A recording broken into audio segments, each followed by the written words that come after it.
There's Cajun right there.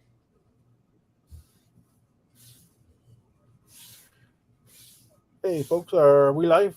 Mm-hmm. We are live. My phone hasn't notified me that I'm live yet. It notified me on mine and it says the broadcast is live or whatever it says. Oh, wait, I have my YouTube behind me. Let me see. There we go. Yeah, we are live. Okay. Okay, cool. Oh, wait, I have my YouTube behind me. Let me see. Hush. Let me see who's here. Boo, you've got a link. I just sent it. So whenever you want to jump on in, come on over. What's up, Eddie? David, thank you for coming over. So Kent. Steven was on the panel last night. Yeah, you were. And Bill, what's up? There is Archangel. all right. I did send you a link here just in case you want to get on later. Judge Whip, hello, sir. Tech Sky 790, hello.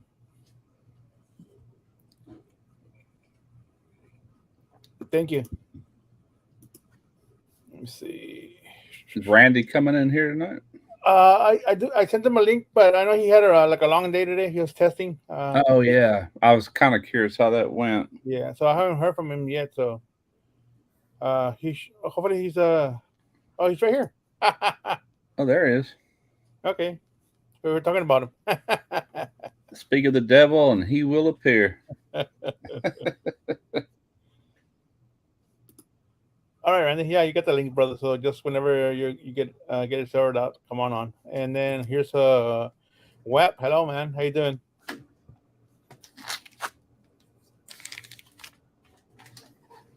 Hey, Chef. How you doing, man? Thank you, sir.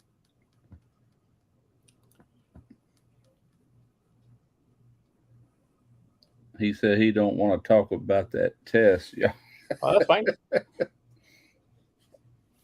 I'll never ask about it ever. Guaranteed. He gets another shot at it, I think, Yeah, he does. right away. They try to trip you up on them darn tests. So it was crazy crap. Yeah, he was saying last night that they'll set some stuff that they know that it's okay, but they'll see if he can find out what's Yeah, wrong with like he said, the attributes and all and all that are like man made. You know what I'm it. saying? Right. It's not going to look like something he's used to seeing.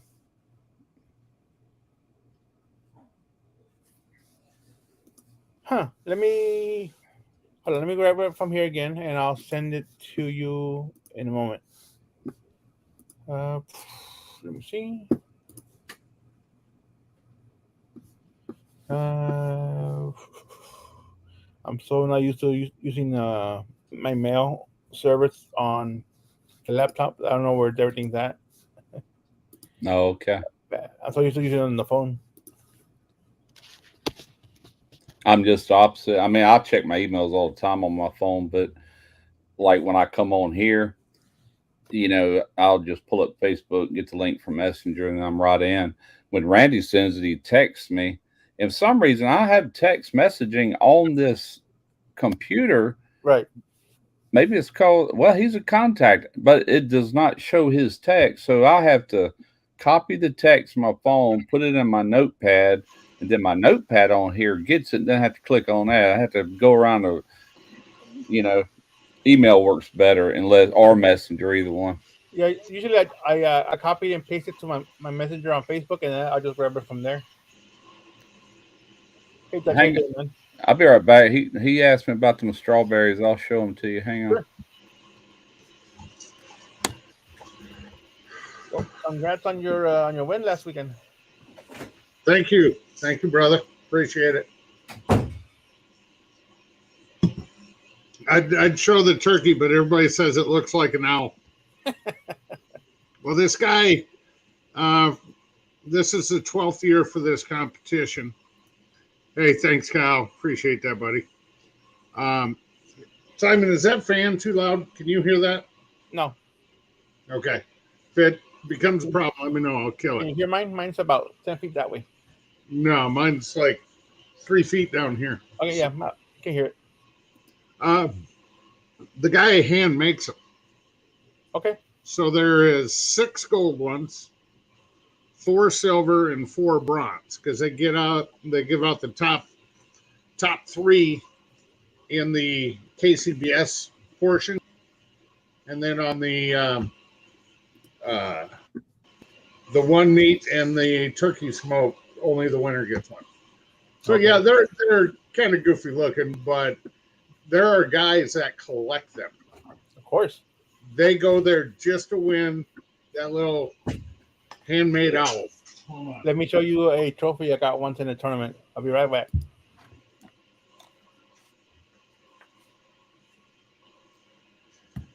Damn, everybody's off camera.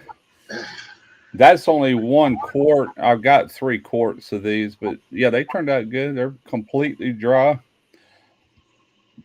And this freeze dryer, if you take the unit out that holds the trays, there's a plug. You unplug it, pull it out, take one of the trays and turn it upside down. Then you can lay them jars in there, close the door, and you can turn the vacuum on only and pull it in a deep vacuum, and then turn off, release the vacuum, and it pulls the vacuum on the jar itself, just like a chamber vacuum. Freeze-dried strawberries. What will you use those for down the road, Russ? I can reconstitute them and be just like a fresh strawberry, or you can break them in little pieces and put it in oatmeal and like put milk in your oatmeal. That's what we do.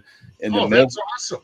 The milk will reconstitute them. You could put them in. You could put them in cereal or anything like that. And in a sealed mason jar, they're going to stay good for years. Oh yeah, well the Mylar bags too, but we had these mason jars, so I thought I'd go ahead and do them in that. Yeah, but yeah, that's what they put in the cereal is those frozen what they call they're freeze dried strawberries. Yeah, and blueberries and all that stuff. It's all freeze dried. Check out my trophy I won one tournament one time. Where am I? Right. NBL. I mean, you can actually eat them like that. Your saliva and all is going to kind of read. I got last place and it's a toilet. Was that a shitter trophy? Yeah. Last place. King That's the crap. last place it goes. No, I'm. Alex. Long time no see, Kyle. Oh, I want to thank all my Raiders for coming in, giving Okay. time to raise. Yeah, There you go. People in here saying hello from your live. Kyle, it is not really hot in Iowa. The high today was 82. We're in the 80s the rest of the week, and then next week we're creeping into the mid to upper 90s. So I'll take this right now for July. I will take this. A friend of mine entered a brisket contest about 10 years ago, and he got dead ass last. So his trophy was the ass end of a horse on a trophy. MWBA, which is Midwest Barbecue Association, it's basically based out of Nebraska. It's like damn it, Russ, you're making me hungry. It's like the illegitimate little stepbrother of KCBS. Uh-huh. In fact, they were trying to use KCBS scoring and got sued by KCBS for using KCBS's, trademark shit. And if you finish last in ribs, they give you a practice rack. So at awards, they call out, top 5, top 10, whatever. Mm-hmm. And then at the end, they said, the special award of the day goes to blah, blah, blah. And here's your free rack of ribs so you can practice. Well, if nothing else, you got a free dinner out of it. I just picked up three racks. They're like $9 a rack. Oh, They on sale right now for, I think, $1. What are you? But I'm cooking those this weekend, so I had to put them in the freezer for a day or two. I'm going to teach my wife how to roll a burrito. Missy does an awesome job all the time. Oh, here we go. I'm gonna re-roll it. $1.47. Now it's trying to fall apart. Never mind. I'll just Oh do yeah, it. look at that. That's a And good that's- price, man. Hormel medium pork spare ribs. Hormel. That's a very decent price. I mean, usually you get them for $1.99, you know, but when you can get them for $1, $1.25, $1.50, it's better because sometimes they're $2.50.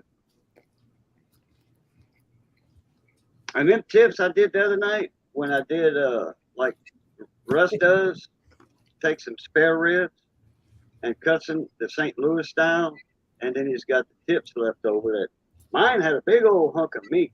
We made a big old black iron pot full of pork. She cut up all that the pork tips and had a couple of bones, a couple of little rib bones about like that.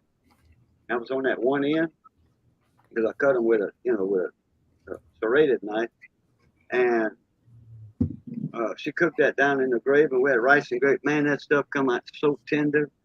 I mean, you just do this with your fork, and it would just fall apart. We tore that up. Oh, that was some good stuff. So I'm doing spare ribs from now on because of that man right there, Smoky Ribs. I'm buying spare ribs from now on. Give him the clap, y'all. I mean, what kind of burrito is that?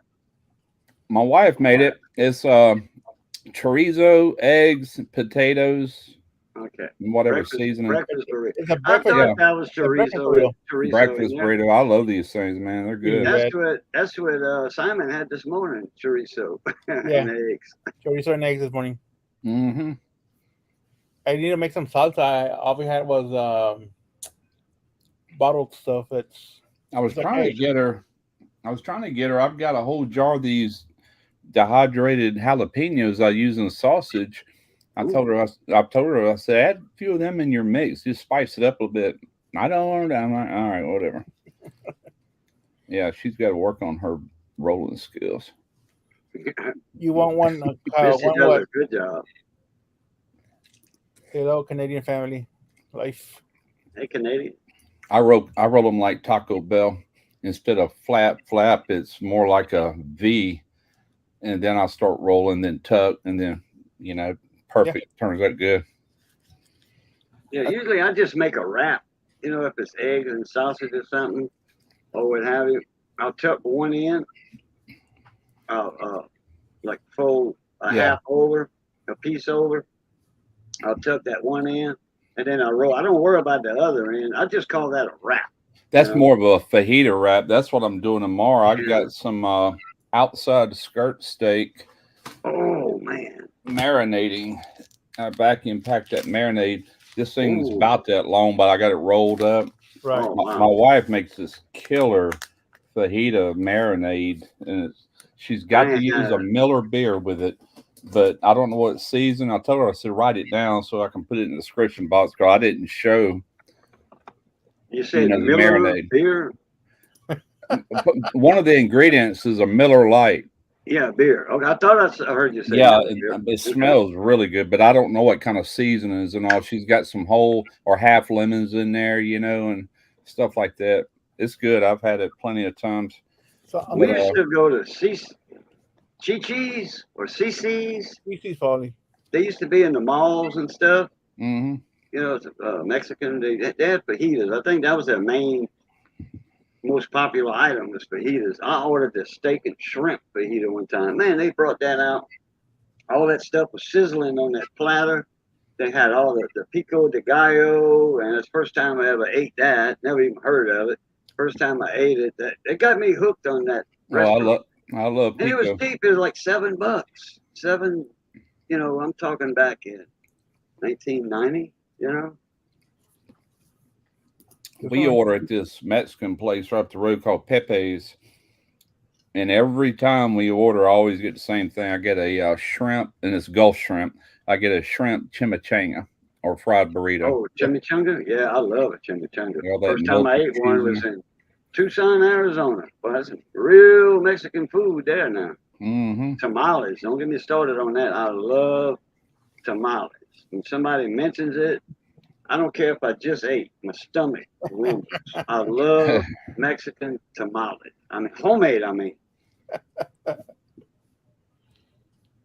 Yeah, they got earlier. some Mexican families live here in town, a bunch, and they Well, I work seen for them. farmers. I'm gonna ask them. I'll supply the stuff. I'll pay you. You make them for me. I seen the chorizo in the refrigerator earlier. So my wife coming here, I was taking a nap because I started this thing too early. Well, not really. You can add time to it, and I'm right before I would normally go to bed. I'm like, oh crap, man, this thing's almost finished. So I had to stay up until it finished to where I could add more time for the drying. And anyway, I only got like 4 hours sleep last night. So I was taking a nap, and she'd come here and woke me up, and you sleep? I was. And then I texted her, I said, what are you going to do with that chorizo? I knew what she was going to do with it, but I just didn't know when. She did it for her supper. Earlier, Russ, did I send you that link, or did Simon send you that link, panel link? I think it was Simon, huh? No, that was you. It was me. Simon sent me this link. Oh, because I didn't think I sent you one because I might have by accident. Oh, But you didn't? I thought for sure that you were making a video, shooting a video. Today. That's tomorrow. Okay. I usually either shoot on Tuesdays or Wednesdays because that's her off days.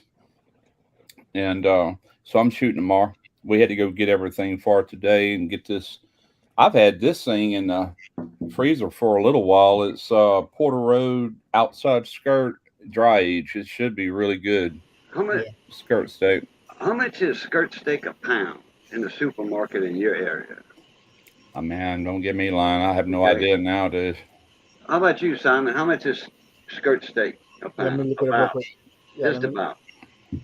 And Daddy Dutch in your area, if y'all can get skirt steak. We don't see that cut of meat that often in our groceries. We have one big, huge grocery store. We got another one that's not as big. It's about half the size. It's a family owned. It's the name of it Champagne, and they got them all over the place. There's different families with the Champagne name. There's the sons, the grandsons, and the uncles that each own all. What's up, Randy? My brother from another mother. All right, skirt steak starts from $7.99 a pound up to about $18 a pound. Holy crap! Skirt steak? Wow.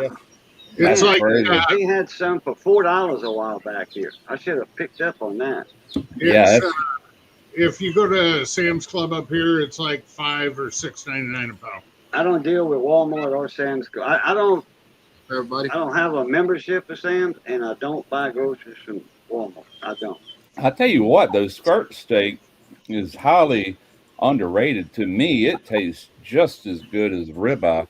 Fajitas made that popular. It's a tough cut. The outside is more tender, but we marinate it for 24 hours, and it just breaks all that down with them acids in there. Yeah, you know? yeah. And this It'll be tender tomorrow until it's tender, in a Cajun gravy. Mm-hmm. Do I have potato quality internet right now? You sound good and look good. You on your phone or your computer? He sounds good anyway. I'm out here in the shop, but I know everybody's on some kind of internet device in the house. Everybody's got phones going, and I went in there a minute ago and was like, I'll turn all that off because I need some bandwidth out here in the shop. Hey, Randy? Password. Randall. Yes, sir. You want to kiss my tink tink? Absolutely not. Oh, Randy, I got a shirt I want to show you. Here's this is the one I sent you an email on early this morning. This morning? Yeah, early this morning I sent you an email. What are you calling early, boo? Because I wake up pretty early. I wanted to send it to you about 5. I was up at 4. And here's the back of it. K-Bone shirt. See if we can step back a little bit more. Yeah, I didn't get that one. I got the green one and the other color one. Oh, no, I didn't send you a picture of this one. I had sent you an email mentioning that apologize I couldn't make it on your panel last night. Oh, yeah, yeah, The I link see. we had house guests and all that come in. It was at 6 this morning. I didn't even, man, I'm just not checking it. Sorry, dude. I've been bowed up today. I've been bowed up like a pregnant midget today. Oh, okay. And You see that? anyway, I was sporting this last night. You can take me down now, son. Oh, I'm sorry. And yeah, Arcane, I rocked that. But see, this one right here was for employees only at the radio station. Oh, okay. This is the 20th anniversary. They had some to the public. Within 1 week, they were sold out. They ordered another 500, and they were out in 2 days. The 20th anniversary cable shirt. Yeah. They only made like 30 of these, I think. I agree, Archangel. If it ain't medium rare to rare, it's gonna be tough. Unless you get, like I said, an outside and just really marinate it to break all them fibers down. How you cooking it, Russ? I got to do a video for Piss and Spit, so I'm going to actually raise the grate all the way up and just sear it, and then I'm gonna take it off and then throw my onions and peppers and stuff on that on the griddle that goes with it. Right.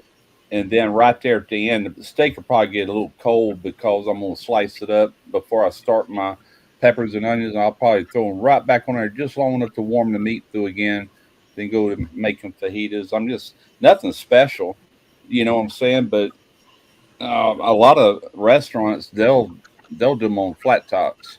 I want to add that charcoal taste to it. Yeah, that fire. I thought about naming it Better Than Restaurant Fajitas. Man, my internet's doing its thing. See how I'm all jerky and pixelated? Not really. Y'all can't tell because you're on the panel with me, but if you look at YouTube, you'll be able to tell. What's up, Lance? I got YouTube right down here. Let me watch it. Yeah, me too. 'Cause I'm doing a little bit of a experiment for Uncle Steve. He said 2 people say they can't order off the website. So what else do I need? I went to a website last night. It's from a video I watched. I'm sitting there looking on my big screen.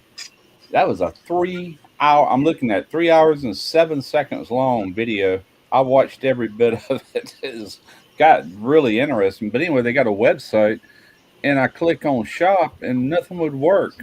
Oh well. Man, who's that big old boy? I'm my buddy Wesley. That's your son? Nah, that's my buddy.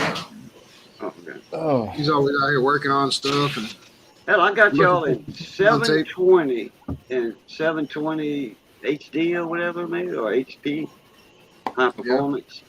And you look good in yeah, I think 720. it's coming in parts because I could watch my internet signal over here. It drops to 3 bars and then it goes up to 4 bars. I just seen that guy. It looked like he was froze, fixing to hit you. Yeah. Let me text Christy and tell her to turn some. But no, it was only for a second. But you're good. It's not as bad as you think. Randy, I've seen one little glitch is all so far. Yeah, it's Yeah, And it wasn't long. God damn flies. Boo is streaming at 480p. It was 720. I went into settings for Simon's the YouTube part on Simon's, okay. and it was set on automatic. I hate when it's on automatic. It always goes to the lowest one, so I always put it on the highest one, not automatic. And it's you streaming in 720 right now. Yep, that's why. That's well, okay. On mine, it's already set to 720, so I don't have to change it. I never. yeah. My little camera, I don't think it goes over 480. I don't think. I got a $9 camera from Walmart, a webcam. $9. That thing's that little, you know. It does pretty good though. I think it's 480. You got a little lag time, like when you move your hands, I see a little blur, but you're still clear. Yeah. Yeah. Right. Yeah. I think it's 480. But it looks pretty good to me. Everybody says it looks good, but hell, for $9. Yeah, the frame rate might be a little off, but that's about it. Yeah, so I got us on the You see, I got us on the big screen up here. Now, when I stream from this, when I use this to stream with a Samsung, Yeah.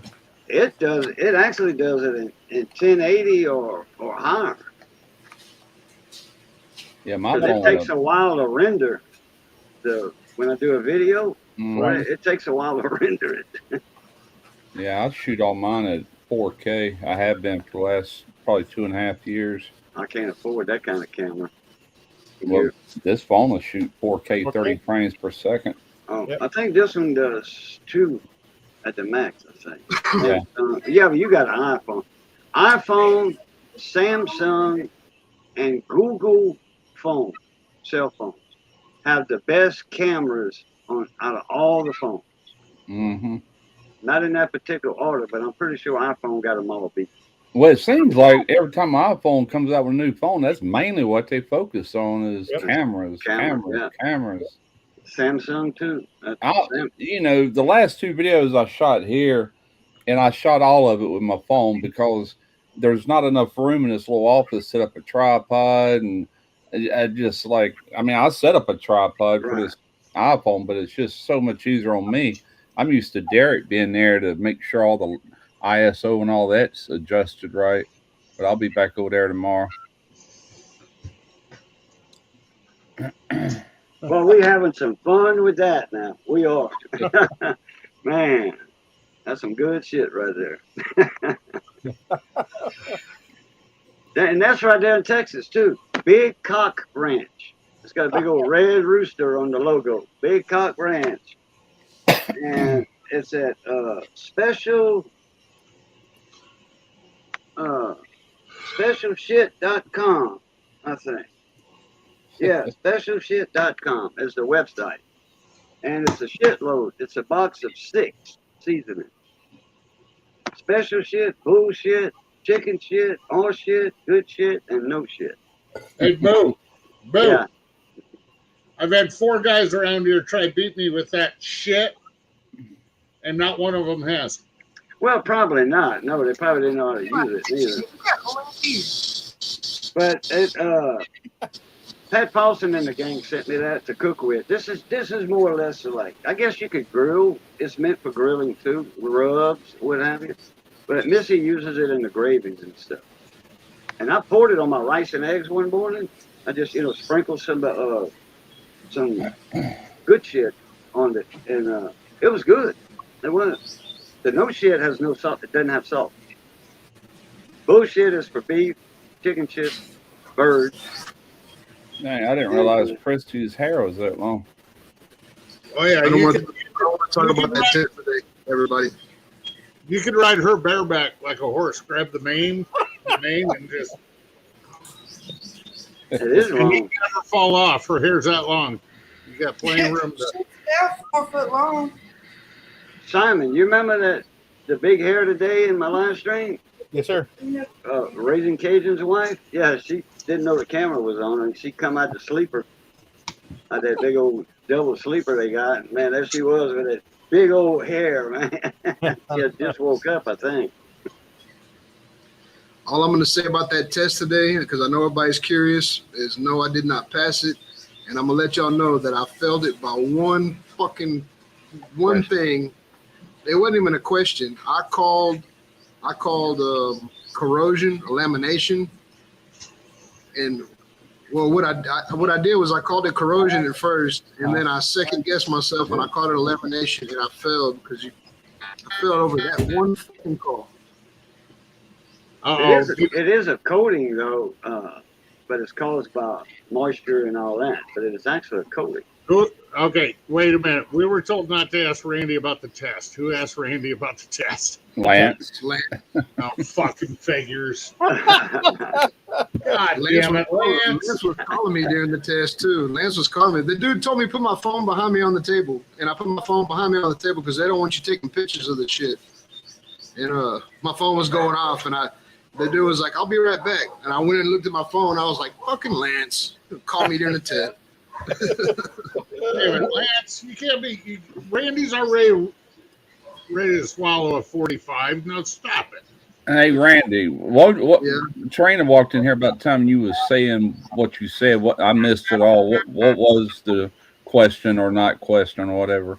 Say it So they again. gave me, on the plates they gave me. So if you call corrosion a lamination or vice versa, if you call lamination corrosion, it's an automatic fail out of 10 plates.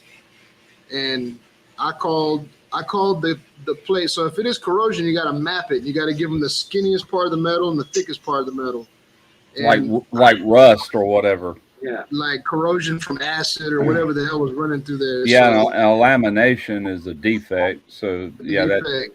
And corrosion so is I changed my answer. I changed my answer from corrosion to lamination, and it's an automatic failure. I'll be dang. Oh man. Can you take it tomorrow or next week or whatever? I gotta wait 30 days. Oh. Do you still gonna be able to inspect till then there or?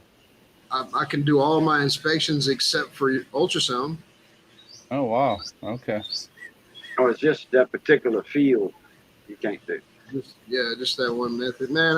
Hey, look, my whole career, I've been doing this shit for going on 23 years now, and I've only failed one test in my whole career. And today, I failed another one. So, Hey, that's part of it. I failed welding tests, man. I was known as one of the shipyard's better welders at back when I was at my peak, but it just happens. But I remember working out there at Newport News, and it was an overhaul, and we had to replace a lot of the valves and stuff, and it was all socket weld. And man, when they cut them old valves out of there, the fitters, they had to sit there with like a bar motor with a flapper wheel and sit there and work it around and around and around and around. And you could see the slope in that pipe. I'm like, y'all not taking out too much wall? No, it still meets the minimum requirement. I'm like, golly, this steam pipe here. I just kind of made me cringe, but that's how deep that rust went over 25 years. Corrosion, yeah, almost half the wall thickness.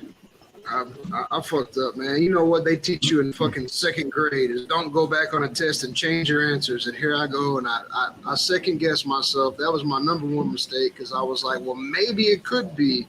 Because you got to look at the wavelength and the signal profile, and there's a lot of factors that go into it. And I looked at it, and I was like, man, you know what? That is not corrosion. That's a lamination. And I wrote down lamination on that bitch, and sure as shit it was corrosion. Now, let me ask you this. Are they going to test you with different things next time or the same Absolutely. test? Same, it's gonna same be thing. different blocks every time. Oh, different. Okay.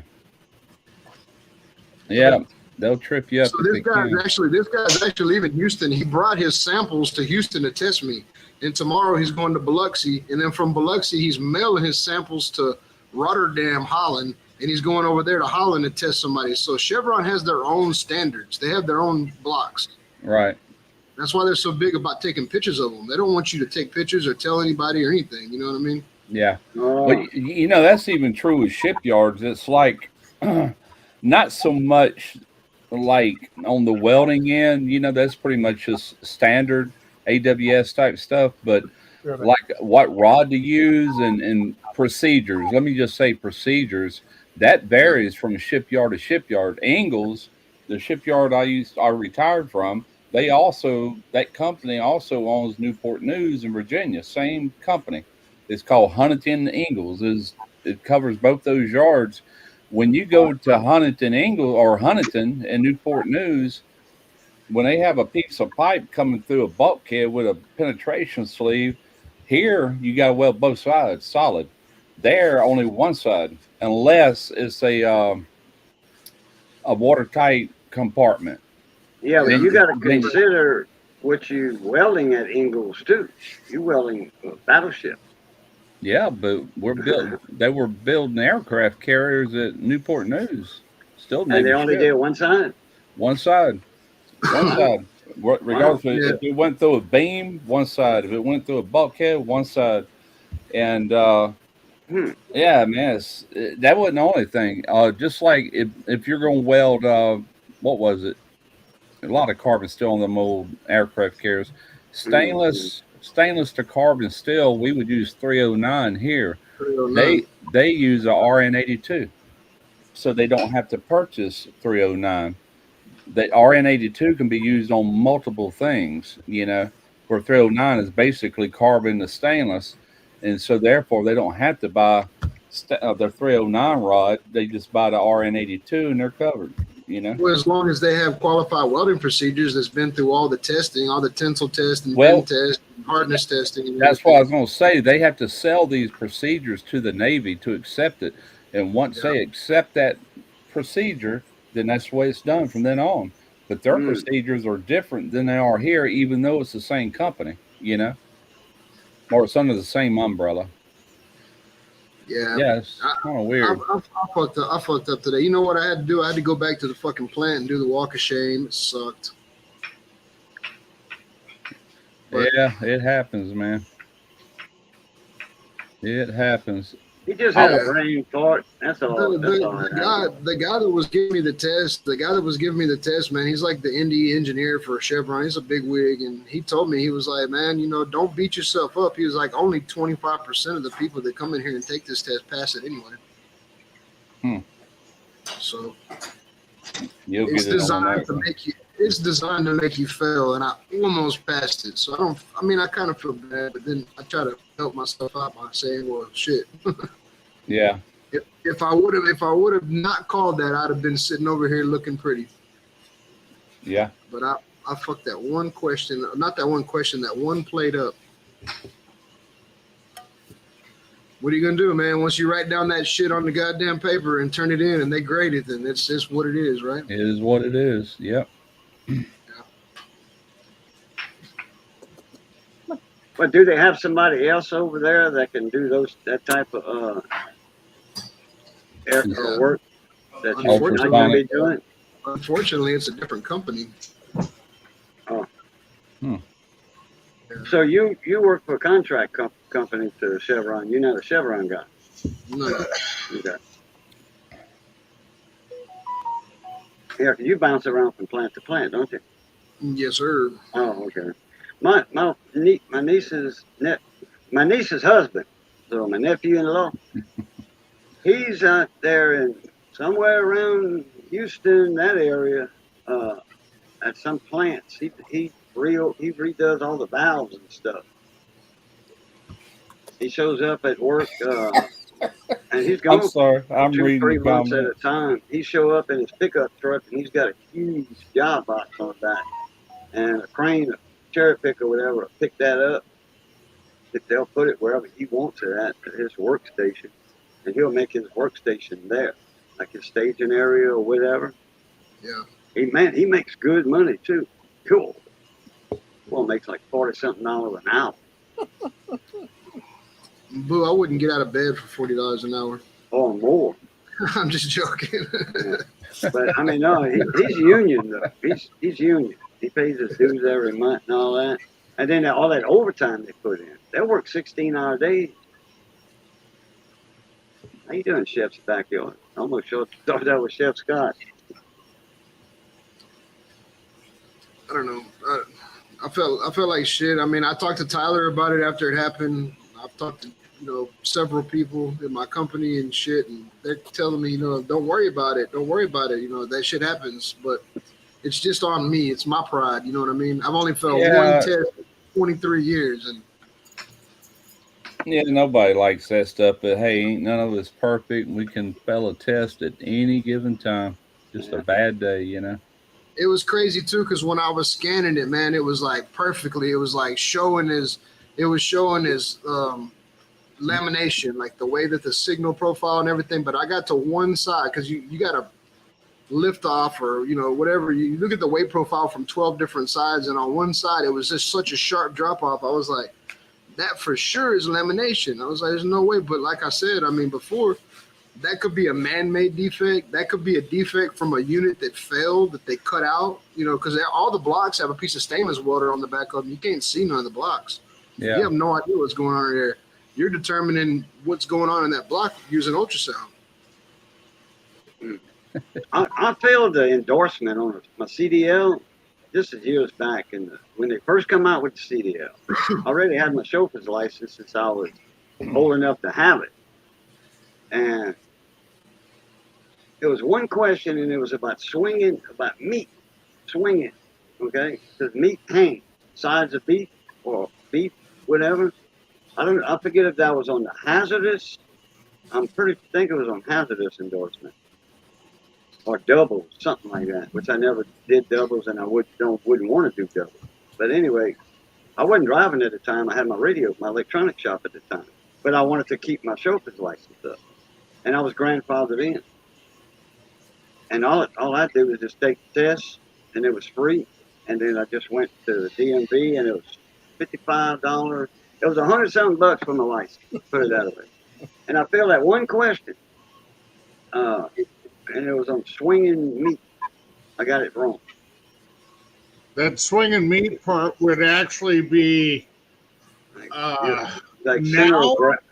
center of gravity or top. Yeah, heavy yeah, or center something. of gravity. And now what they do is they throw that in with like ballast with a tanker, because they determine swinging meat and pulling a tanker, the same surge.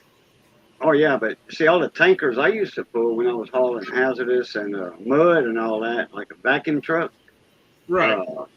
All that was baffled off. They had baffles, that 3 baffles in that one tanker trailer, and I think those were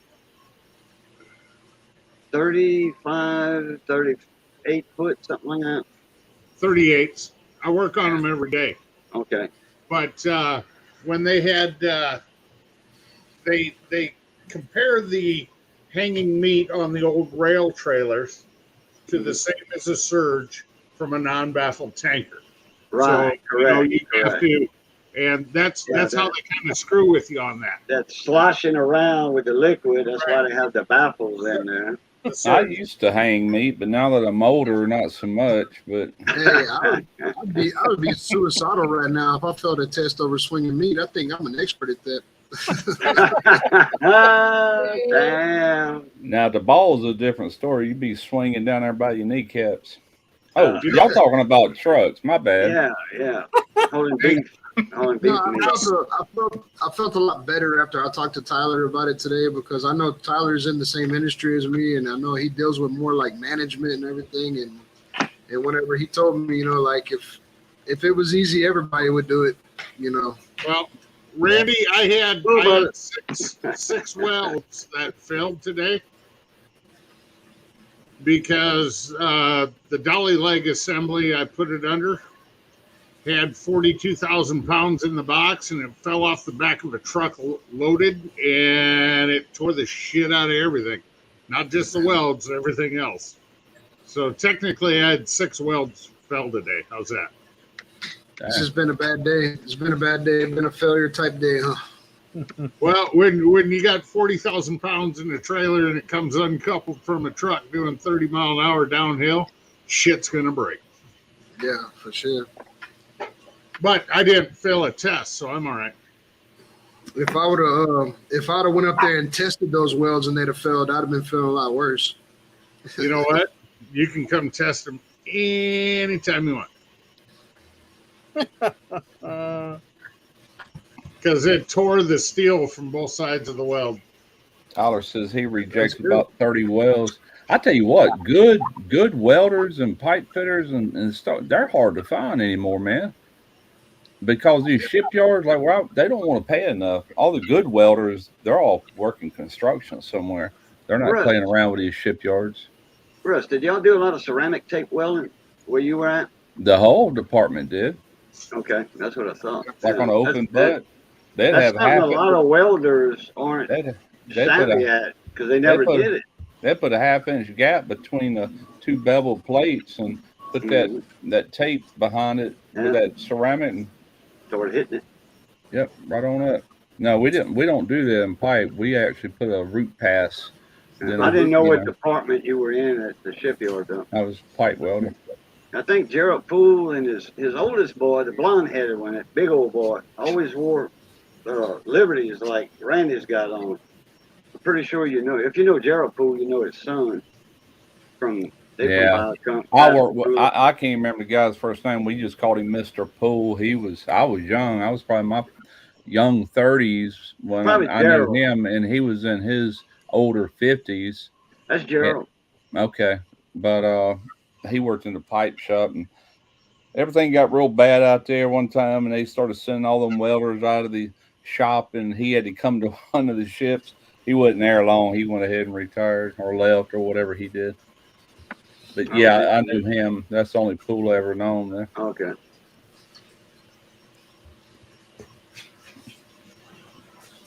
Yeah, there's a lot of people that are like, what you talking about ceramic tape? I never heard of that. Now, I'm not talking about a welder. I'm talking about people in general that know a little bit about welding. I get that. I get that ceramic tape. I get that ceramic tape, and when it's wrapped up in foil like that, and I walk over them hole watches and shit. You want some chocolate? They always take it. Yeah.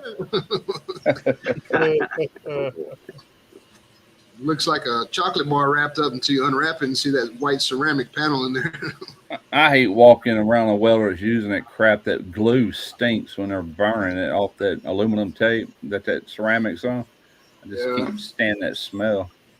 I used to see ads in the Pascagoula paper all the time, and they got a shipyard in Mobile, several shipyards. One of them they build like crew boats and stuff, passenger yachts and all that, and they specify ceramic tape welders only needed now, top dollar, and they was naming the dollars, like $35, $40 an hour. Dang, that's the easy welding right there. Yeah, that's a messy route though, man. If you can't lay a short arc root or a TIG root in something and then flux core out or stick it out, man, you don't need to be welding anyway. Yeah, you're right. I mean, some instances you have to use ceramic tape. I understand that, but that's a messy. I'll never forget this. I hired back in the shipyard or come back after layoff. I can't remember. But there was a penetration sleeve going through a beam. I think it was 8-inch pipe. No, it was 6-inch pipe. And it was in one of the main passageways on main deck. And I swear to God, I put my hand between the sleeve and the beam. Okay. They cut such a big hole. I had you see how thick my hand is. And I sit there and done that. I'm like, holy crap. So I started buttering up that one side, just bead on top of bead, and eventually got it over there to close that up. And then I started welding the other side. But when I got through, it had like 6 passes on it, but they all looked the same. There wasn't more weld here than there was on the other side. Yeah. And that Navy guy come up and said, "Man, I can't believe you done that." I said, "What?" He goes, "I was getting ready to reject that until I seen the job you did on it." He goes, "You took care of that?" I said, "Yeah." I said, I should have refused to weld it, He goes, "Good enough." Well, you got to mess up unless you can make it right. I say mess up. I want to say something else, but I won't do it on anybody's live stream. Yeah. Yeah, but I'm saying, honestly, though, Russ. It's not a mess up if you can get it right. Yeah. Yeah, if somebody would have done any kind of hardness on that, then you put a lot of heat into both of those bevels, though. Yeah. Hey, Boo. Yeah, it didn't do that beam a bit of good. It looked good. Check this out. And he bought it. But I like that. You're gonna have to send me the link to that thing. Oh, it's just a picture. I'll just email it. My boss had already seen it. He goes, or she, I work for a woman. She goes, "Go ahead and weld that penetration out. I need to sell this bill on it." That? My God, that's a big gap. And she goes, "Yeah, you weld it up." Hey, for all of those that don't know, Miss Carol just came in. She's a refugee from Cajun Coin Hunters live stream. Okay. Good lady right there. Good lady. Yeah, one of the best mechanics you're ever going to see in your life. And I mean that to the bottom of my heart. Best mechanic I've ever seen. She's been on your panel before. I've seen her before. Oh, yeah, many times. She was there tonight. Hey, Mojo. Yeah, have you ever seen thermite welding done, Russ? What is it? It's called thermite welding. Explain it to me. So they got these green sand molds, and they do it on railroad tracks. And what they do is they cut a 1-inch gap in the railroad tracks, and they keep it 1-inch gapped. They put these green sand molds on it, and they got a bucket. Like a bucket you buy a bucket of beer in, the aluminum buckets. Yeah. Well, it's full of iron oxide and magnesium. And they got a little thing you crack and you put it on top, and it just turns that bucket into molten lava. and it fills up that whole 1 inch gap, and it fills up that sand mold. And after it cools off, they beat that sand mold off with a hammer, and the weld's all ugly, but they got these profile grinders, and they grind it all smooth, and it's the same track as a railroad track. It's the same shape. This I guy, promise you, that shit burns so goddamn hot. Yeah, one of those. No, I've never seen that. But one thing the shipyard uses a lot on plate is submersible arc, sub arc. Yeah, we call it. so but, Yeah, that's some but you pretty still need a wells right there. machine. You still need a machine, and you still need electric source. So you could do thermite welding with nothing. Yeah, It's a chemical weld. right. Gotcha. Randy, Yes, sir. Russ, especially for you two. All I right. got a bucket full of my kids' first year of welding.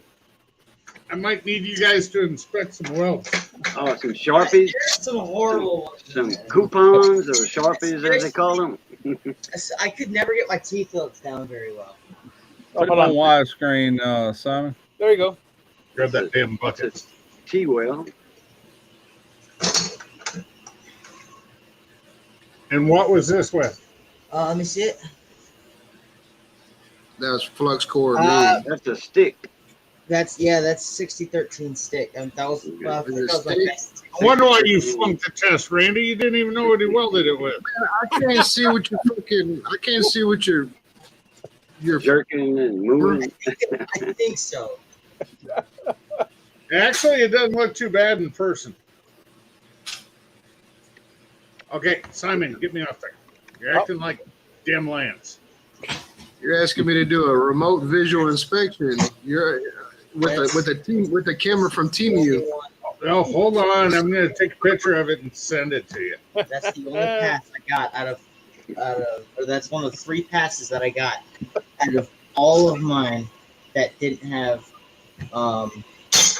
flux. What's it called? Is that the toilet hinge, Kent? It's the only one that was one of the 3 that was like really messed up. I don't know. The boy's first year of welding. So, Not Is he- bad.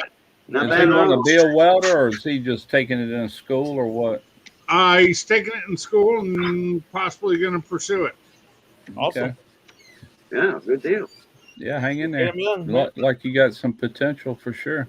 My nephew wanted to X-ray, non-intrusive X-ray, non-destructive X-ray, like Randy's into. Mhm. But his daddy told him, and I told him, look, get into welding first, then go for your X-ray. He got into welding. He landed this huge job with some major company. Got him go with the owner, not the bosses, the owner of the company. He goes to Africa. He goes Iceland, Greenland. He's making more money now than he would ever make as a welding tech, X-ray tech. Yeah. Tyler just sent me a picture of one of the welds that he was doing yesterday on my live. Snake belly. When he's working in the shop there. Yeah. When he was doing this in his garage. I'm about to look at yours now, Kent. Hang on. It's not mine. It's my boy's. Okay, Simon. You got a lot of undercut there. You need to spread that heat out a little bit, but I mean it's laid down. It's laid down in there. Yeah, it's in there. But I would like to put it in like a bench press and see where to break it, to see where it breaks. Yeah. You gotta break off the metal. It can't break off the weld. Well, if it breaks right down the middle, If it breaks right down the middle, you're good. yeah, she's gonna hold. Yeah, he got some undercut on it, but that's to be expected when you're learning. You gotta learn You how to learn put that. He'll get his angle right and his travel speed and all that heat. If he's running too hot, that can get there's various things that can cause undercut. Yeah, Yeah, you see- I'm trying first year of welding. So No, You yeah, see what that's what I said. He's doing good. Just hang in there. You see what Tyler just put? So I'm a CWI. I'm a certified welding inspector. Tyler is a CWE. He's a certified welding instructor. Examiner. Yeah, instructor. Educator. That's what it is. Oh, so Yeah, he can tell people what to do. He just can't inspect it. Certified welding educator. I'm just Yeah. Tyler. I'm busting your balls like I was Lance's earlier. I think his card's yellow, mine's blue. You got a little bit more clout than I do. Oh, it's kind of like the balls. His are yellow and yours are blue. When I was a foreman, we had to go I think it was 4 years, might have been 5 years, but they have level 1, level 2, and there's only one level 3 inspector in that entire shipyard. But I had to be level 2 in order to do my job because I had to inspect everything my welders welded.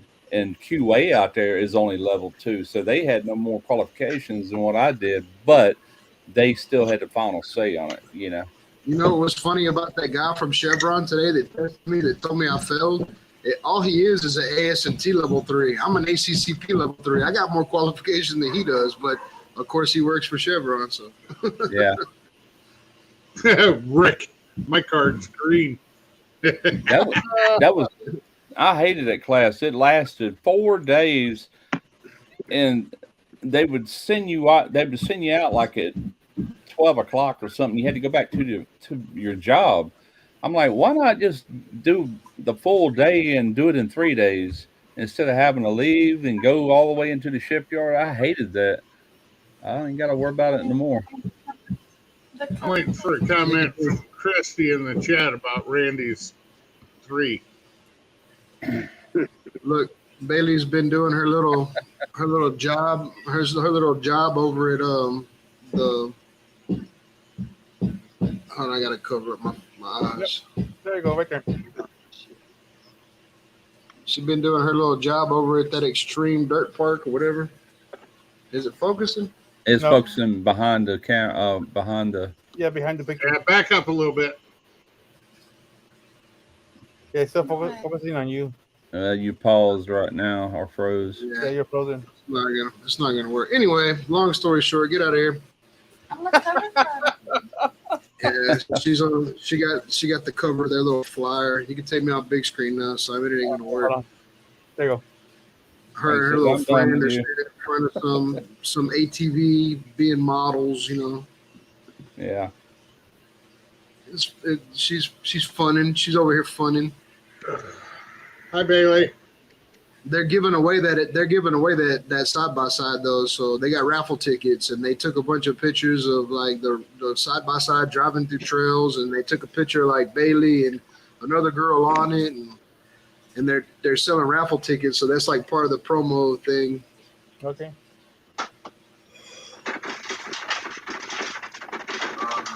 Shit, Tyler, you'd have to look at my AS&T. You'd have to look at my AS&T page. I can't remember. 9 years ago, roughly 9 years ago.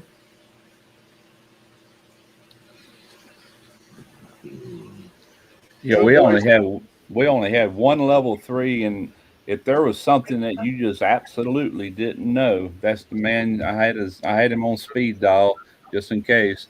If there was something you needed to verify, whatever, that's who we had to call. And sometimes he'd actually come to the job site if he was in doubt, to see what the deal was. Very, very seldom that we had to do that. Was this for? Is this for Randy here, Tyler? When you gonna jump over to the API side? I guess. I'm gonna go get my API certs. I hope. Shit, the way I'm failing tests today, man, I don't feel like taking another test for the rest of my life.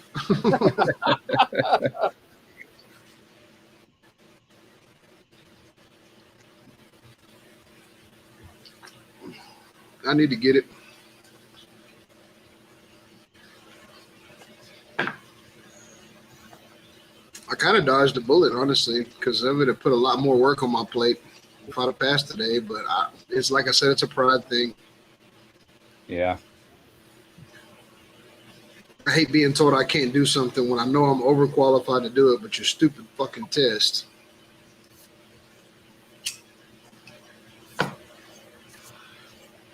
Whatever.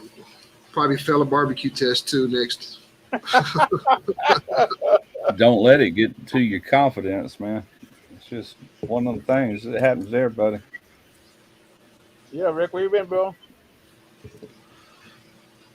I noticed Al didn't go live before you today, Simon. No, Is he gonna- he's in New Mexico. Oh yeah, that's right. Doing that Breaking Bad tour or something, Yeah. huh? Yeah, he posted some pictures of it earlier today, and he's doing several different stops.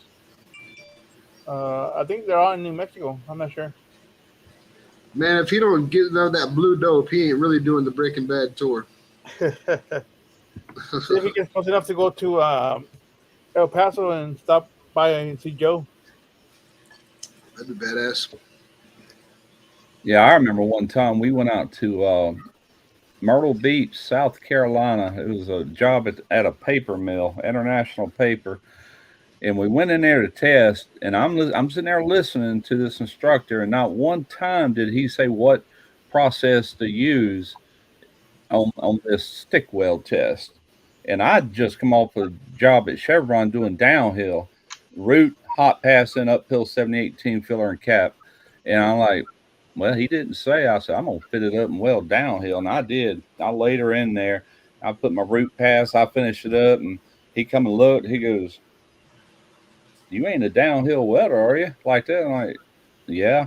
He goes, these got to be uphill. So he flunked me on that one. But I'm like, well, crap. I guess I've made a long trip for nothing. I was with my buddy, used to be brother-in-law Stanley. And he goes, no, man. He goes, they'll hire you off each test. Go take your stainless 2-inch test. So I took that, and we just had to put it in the bandsaw, and they did the bend test on it, caps and root bends on it. And I passed that with flying colors. Tuesday welding. Stainless TIG is hard to bust out on a bend test. You can wrap that stuff around the world just about. You got to really suck to bust that on that. But anyway, I got on anyway, but I thought I was done for. And I should have known that. I just didn't. I was so used to that downhill, and I had it down pat. You know, I'm like, You had to do an up weld instead of a down. no, I did down. He wanted uphill, and he just busted me out. I didn't get a second shot at it. But I was able to do the 2-inch stainless, and I still got on. But all I could weld was stainless at that point. I couldn't weld any carbon steel. Our guy told us that you got to be able to do the up weld underneath. And if you want it to look nice, and you can do a down weld over top of it because the up weld is twice as strong. Well, when he asked you that question, if you're a downhill welder, you should have told him, well, I can weld any way, but you didn't say what process to use. He would have busted me out anyway. But the thing is, it's like I told him, I said, it don't matter. You're breaking down the walls. There's no kind. I said, it's perfectly broke down. You grind it almost out until you see wagon tracks, and you run that hot pass downhill. You clean that off real good with a brush, on a angle grinder. Then 718 filler and cap. It's as strong as uphill. But I would have just turned the sample upside down and said that's an up weld. Yeah. The strength is way different on an uphill weld than it is a downhill weld. Yeah. I know. Oh, I can run the heck out of uphill. That's mainly what I've done since that. But Chevron was only one, and man, I had it. I mean, I was a pro at it. That's the reason I did it. I'm like, yeah, I'm fixing to go in and show out, but it didn't work. It backfired on me. He showed you out the door, huh? No, I still got hired because I did Yeah, I the know. 2-inch TIG. But I thought I was out the door until I was corrected. All right, boys, I got a couple smokers finished cleaning, so my playtime's over. I'll have it on in the background, but I got to bounce from the live, all right? All right, thank you very much, sir. All right, y'all have a great week. You too, sir. Adios. Good seeing you, Dutch. Lance, quit asking Randy about sensitive shit, damn it. That's the thing that a lot of people don't realize. If you come out of a shipyard and if you're a good welder, you know what I'm saying? It ain't like welding at Chevron or these places where it's out in the wide open. We put in root passes with mirrors. I mean, we're looking through a mirror to sit there and put, which on a Navy ship, we don't even do boat welds. They use couplings on everything nowadays. It's all TIG weld. But we had a lot of contracts out there for drilling rigs one time. And all that was stick weld. And yeah, man, you get up in some boxes and corners. You had to get in there and set that mirror just right where you can see that and sit there and weld it up. A lot of you guys that come off the road and hire into that shipyard, they don't stay long when they see what they're up against because they've never done it. They might be fantastic welders, but not there. They ain't. And it's They hot better. as hell. They better have some skill. You know. It's hot as hell in them compartments too.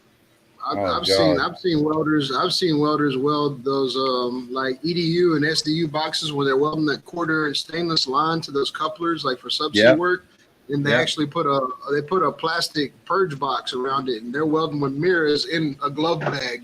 Oh yeah, purging the whole unit. You know what I mean? Yeah, man, we did all kind of stuff. It blows some people's mind. These guys that just hired in and learning how to weld, like, good God, how do you do that? I'm like, you just gotta keep working. Don't mirror welding is one of them things like you fight it at first, then one day something in your brain clicks, and you never have another problem with it. Once that clicks, you kind of struggle at first, left, right, up, down, but once it clicks, you're good. Yeah, it's like throwing, reversing the action on a handlebar on the steering. You know how you usually drive a bicycle handlebar. Yeah, right? That's a good analogy. If you reverse that, if you actually put like a V drive or whatever, some sort of V drive on it, and you go to turn left, but the wheel turns right, you actually can't ride that bicycle until you get used to it. And then once you get used to that, you go back to normal. I like that comment, Simon. Lances. Where? Yeah. So what I was going to ask you didn't cause me to fail my test, Lance. Come on. I failed it on my own. A 1.5-inch thick steel to see if it's AR steel without buying a 60,000 tear. I mean, yeah, that's what I was about to say. You have to look at the MTRs of the steel. The only way to verify an MTR is to shoot PMI on it. But if you have, AR steel, I don't know what the tensile strength is, probably at least a 90K or 120K tensile. I'd imagine it's gun barrel metal, right? I don't know. I can email you the full fucking UMS book, and you can look it up yourself. It's probably about 900 pages. It'll take a little while to download, but it's got every steel proprietary for each company and everything in it. That's what I have to do when I'm doing PMI. Is if I find something that's reading something crazy, I have to go in the UMS book and look it up and see what the actual metallurgy is, how much percentage of vanadium, what is percentage of the molybdenum, the titanium, the chrome, the nickel, the iron, and then I can match that up and see if it's a proprietary steel or something that's man-made or that's copy. But yeah, that's what they call the UNS book. Just saying that AR grade steel is hard to say. I mean, what's AR stand for? I'm not familiar with that term for steel. I'm thinking it's like fucking AR-15, like gun metal, like gun barrel metal. I'm thinking. I don't know. Okay, I don't know. That's why I was asking. Unless it's, I don't know. Tyler probably knows a little bit more about it because he deals with metals more since he's a welder. He comes from a welding background, so he deals with metals more than me.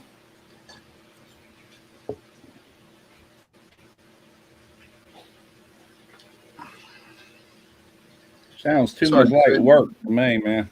I got over that a couple years ago. Yeah. I want to fucking. Did you get laid off or did you retire on your own? I left. You left. Yeah, that's okay. So you left. I'm not retired. I'm not drawing Social Security yet. That's what I meant. Left on your own or whatever. That's when YouTube blew up. Well, what happened due to 2020? We all know what happened in 2020. Well, the supply chain stopped all the material from coming in. And I had been in the pipe shop as a foreman for 4 years when that happened. And so, I mean, it took a little while. It probably took another year. Well, yeah, it did take another year because I left in November 21. But such a lack of work because of the lack of material. We had to work. We had plenty of work. There was Yeah. a backlog of work, just couldn't get the material in. And at that yard, it all starts in the shop. We fabricate details. There are certain bands, certain, to fit a certain thing. And they'll give you what they call a detail sheet. And you build this detail. It's got all your dimensions, everything. And the pipe first hits the bending area. And if that detail calls for like a 33.5 degree angle, they bend it to that. And they give you the whole package, everything that goes on that detail. They set it in a tray in front of your booth. The pipe fitters fit it all up. Then it goes in front of a welder. He welds it out.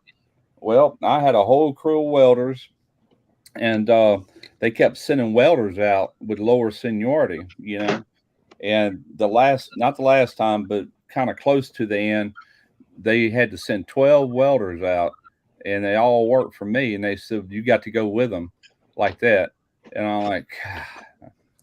But they said, but you're not going out there as a pipe welding foreman. You're going out there as a pipe fitting foreman, because the only place that still had pipe welding foremen was in the shop, 2 of us in the yard.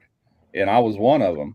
And so I had to swap over to pipe fitting, and I freaking hated it. I mean, I couldn't stand it. And everybody they were hiring was brand new HAs, helper apprentice.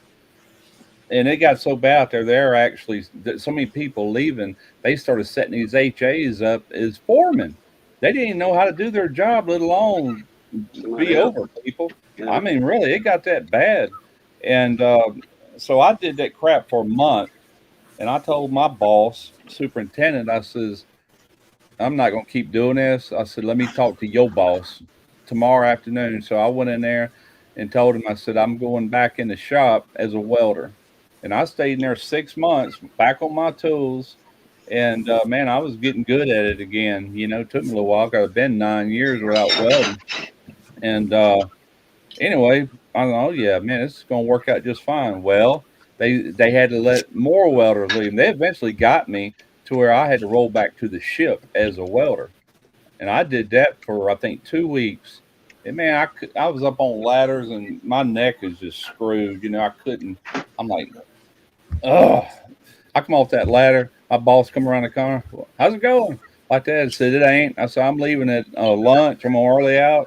And tomorrow morning, I'll be in here to clear out. And that was it. And I did exactly that. Never looked back. Man. It's a scary move, but just physically, in my age, I just couldn't do what I used to do anymore, Not in them places. In a shop environment where you can turn and toss and sit down on your butt and do it, yeah, I do that all day long.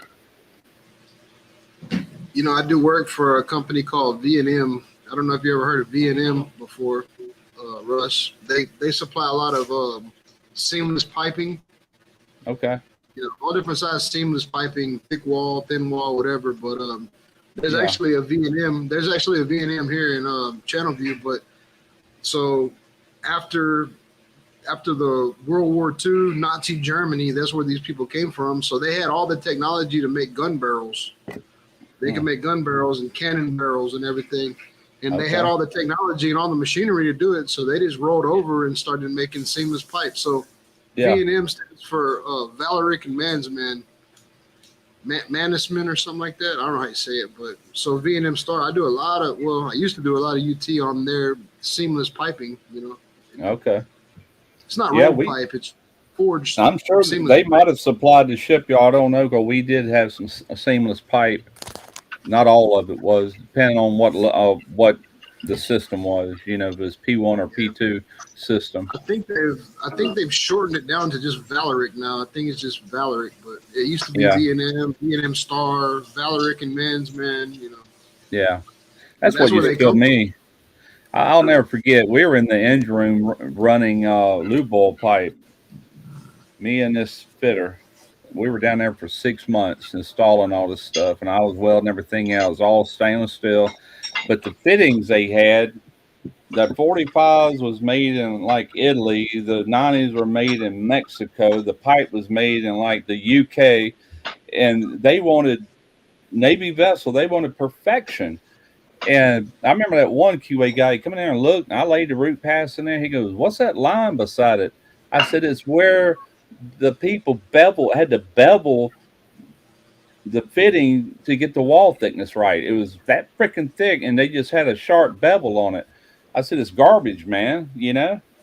And he goes, "Is that what I'm looking at?" I said, "Yeah, that's what you're looking at. Look at it." Then we had to get a brand new fitting and show him. He goes, "Ah, okay."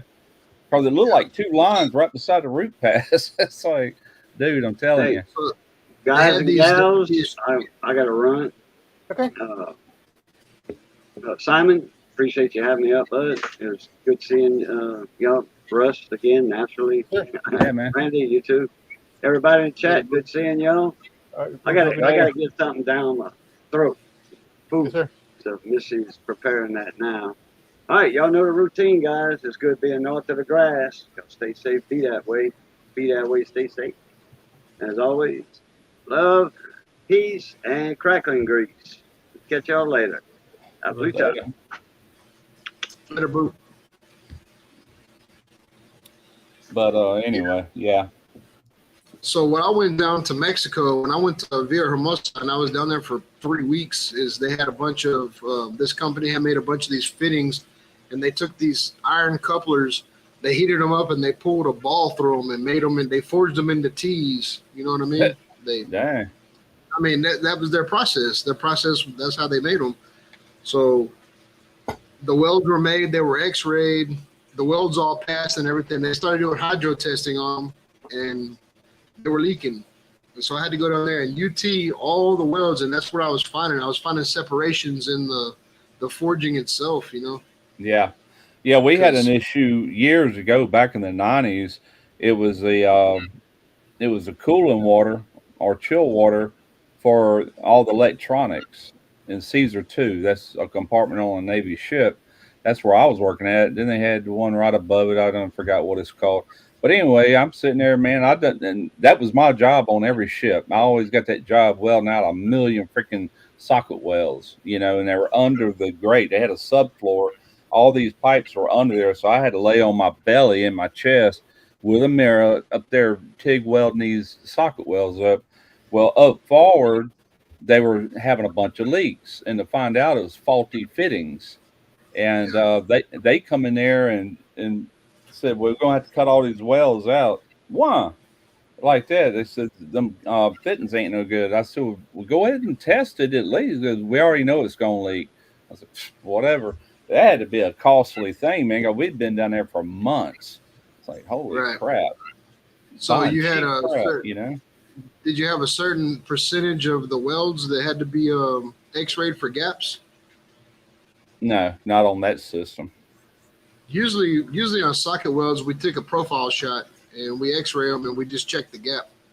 Yeah, no. Make sure you at least an eighth of an inch gap for a socket You weld. know, even back then they sold them little things you can put up in there that's like a little spring that gives you your gap and things like that. But what the shipyard uses is scribe marks, and the inspectors will walk up and they'll check your scribe marks if they happen to catch you at that stage, and they'll check to make sure you got a gap that way. Now, if it's critical, like a P1 X-ray, something like that, they might do it different. I really don't remember, but I used to do a lot of PT socket welds too, like in the gun room and things like that, but they never question that. They just do their dye check and their PT, liquid penetrant, and roll with it, you know.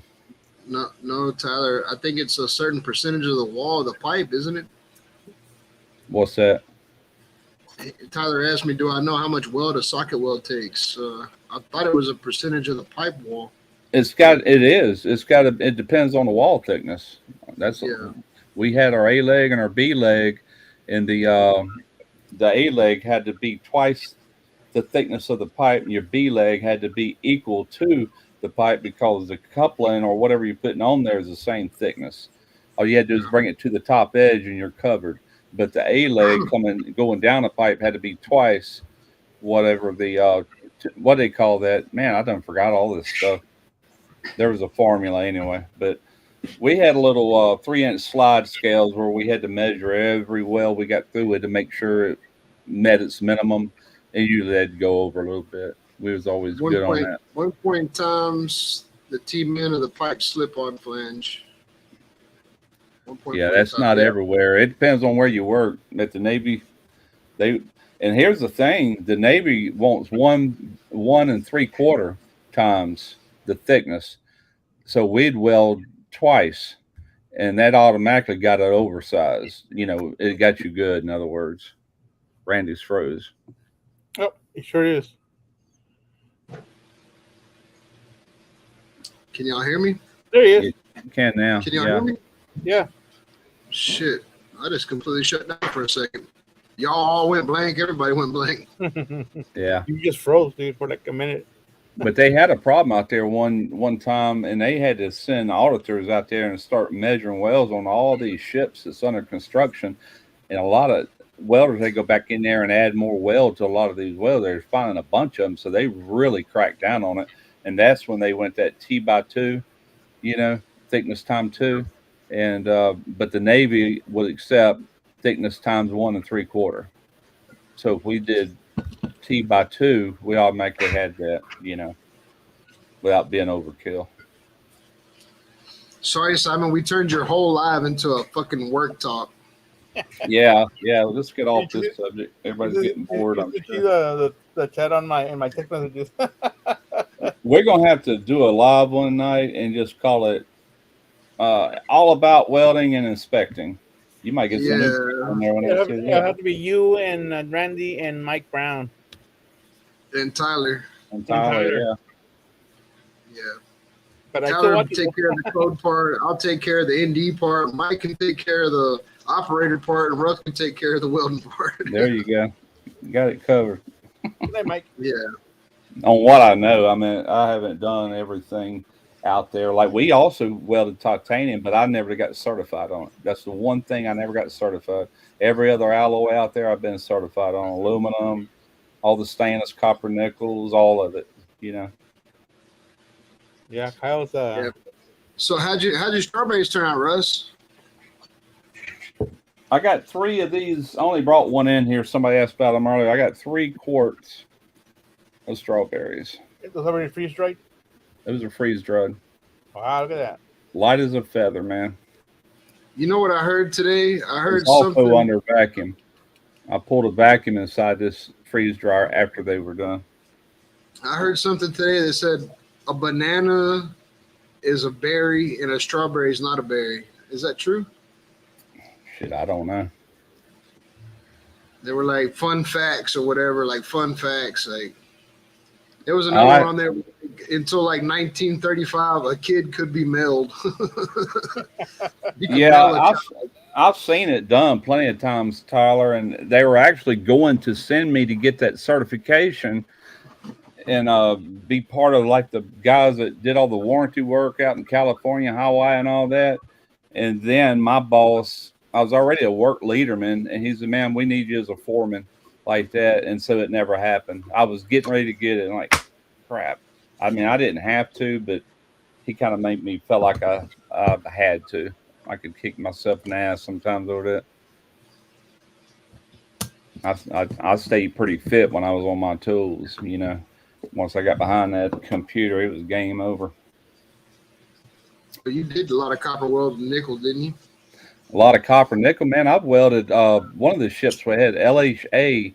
The whole entire chill water system throughout that entire ship was solid, 100% pure copper. You talk about a bitch for most people to weld. 350 amps just to get it melting. And that stuff will heat up 5 foot in either direction. You better have it wrapped in fire blanket and stuff. But it's beautiful, though. If you learn how to weld it, man, it's prettier than stainless. And they welded RN67. That's what we used. It was a legal rod for it. But yeah, it was like a 1/4 inch thick, solid copper. I was the guy they always come when other welders had leaks down the toe of the weld or whatever. We're talking about butt welds. They would come get me. Hey, we got some copper leaking. I said, y'all need to teach them welders how to do that. I said, I shouldn't have to go back behind everything they touch, you know. I did that for a while. It was aggravating. I was in my 20s back then. Yeah. Fucking copper conducts everything. Yeah. And then finally, sometimes they had a copper line, let's say like a 3 inch or 2.5 inch. copper going into copper nickel. Well, they used what they called a well band, and it was a copper nickel well band, but it gave you, if you try to butt weld copper to copper nickel, that ain't gonna be fun. But having some sort of coupling on there made it easier to where you could do it. You know, you had to stay off that coupling, just push your rod in there right as you're going up and right back out. Kind of stay on that copper, you know.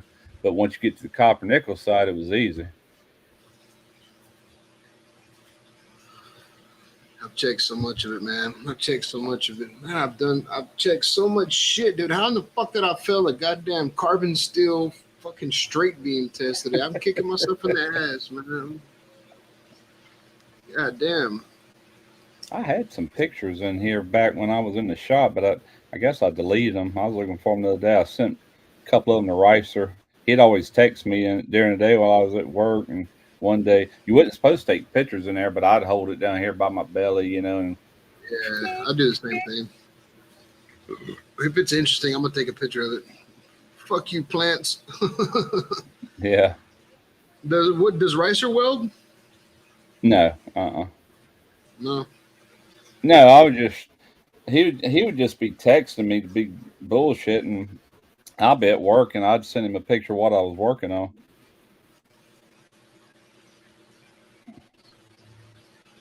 Yeah, I do that shit too, because I just take pictures of, like, when I get into a precarious situation, and I'd be like, this is what I'm dealing with. Enlarge that, Simon. Yes, sir. That's the Starship Enterprise. That's Newport News. Yeah, I found somebody sent me that picture when I was up there in Virginia. I thought it was so cool. I still got that picture. Yeah, the Starship Enterprise at Newport News, Virginia. Yeah, I got a Miller 275, Carol. It's just a wire feed, does the trick. I can run anything out of it. Hard wire, flux core, stainless, as long as I got gas for it. I remember out there at Chevron, we had a lot of socket welds, carbon steel, and I would jack that root pass in there at 6-10 and go with that with 718. Those some slick little welds. I want to get a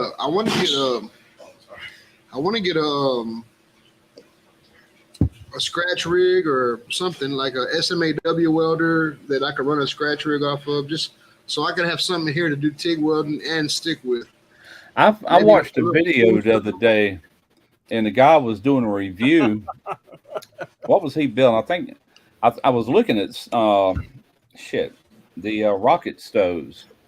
And by the way, I told y'all I ordered one. Well, it never came. I got my money back after so long. It's held up in shipping. So I would pop in here one day and I got it for free. I don't know, but after I got to looking at it, it's cheap anyway. But anyway, this guy was reviewing this welding machine, and I can't remember the name of it. I don't know if I bookmarked it or not. But anyway, I said I ought to reach out to them and see if I can do a review video of it. But it comes with a MIG gun, it comes with a TIG torch, and a stick whip. It'll do all three, and it's a 110 or 120 volt. And the stick. A yes welder. Is it a yes welder? A what? Look at Carol's comment. Is it called a yes welder? No, it's not yes welder. Hey, those are badass. That's what Drew BQ has that he's building Franco's pit with. It's got everything, man. This guy was using it. Let me see if I got it bookmarked. I guess I did. Kyle, probably a. No, I ain't got it. A Guajillo or a Ancho. Probably both. A combination of both. But the welder was kind of green color, but the stick welding, it didn't have a hot start on it. He had a hard time. It was sticking, and he got it to weld a little bit. But the MIG looked beautiful, and the TIG welding looked great.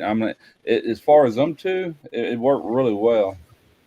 And it's got a place for a foot controller, and it's about it. But the machine's only $500 something. I looked at it. Huh? Is it called an Everlast? Because Carol knows what she's talking about. The yes welders, the Everlast. I mean, maybe it was Everlast. Hang on. Yeah, I've seen them. Hey, Kyle, I saw your message on Facebook, man. Like I said, I just noticed it a while ago.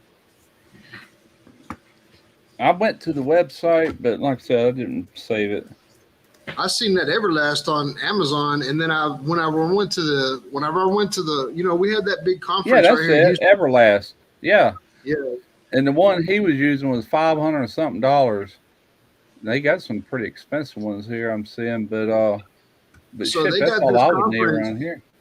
Yeah, they got this conference right here in Houston they have every year. It's called the OTC, the Offshore Technology Conference, and they got all the vendors in there. So I've seen Yes Welders, I've seen the Everlast, I've seen them all, man. And Well, I'm impressed by them when I see them used, but I don't know what the duty cycle is of them. My little I don't fucking either. Miller 250 is damn near 100% duty cycle. Yeah, being a 120 volt and all that, yeah, it'd just be a good shop welder for your garage or a little project or something like that. You're not gonna get into no heavy construction or anything like that. But Hey, those little thermal arc fucking suitcases, the little bitty look like, those some bitches will weld all day long. oh yeah, buddy. we had some out there at the shipyard made by Miller, little blue boxes. They had a shoulder strap, and you just throw it over your shoulder, no weight at all, hardly. And Yeah. it had its own little ground and its own TIG torch with a remote. And I use them quite a bit. If I had to go from where my work area is, like something different, he said, "Here, take this with you," and just go down there. The only thing you had to have it was 122, but they had lights running through there that with receptacles coming off of them you could plug into. Yeah. Run your argon down there, and you're in business. That's it, baby. Yeah.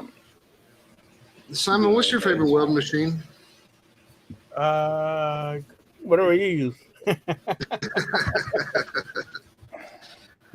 I got you, bro. Whatever would weld my wheelchair back together if it ever broke. I got you. The You wheelchair, got a 220 dryer in your house?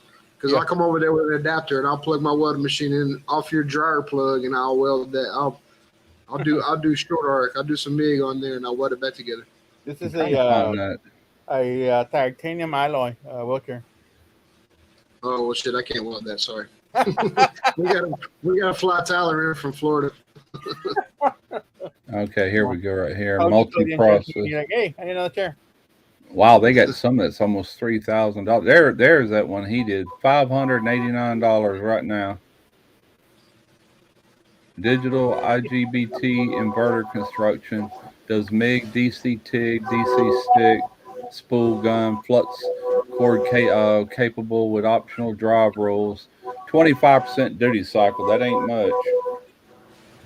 Simon, do you got a Nightbot for links?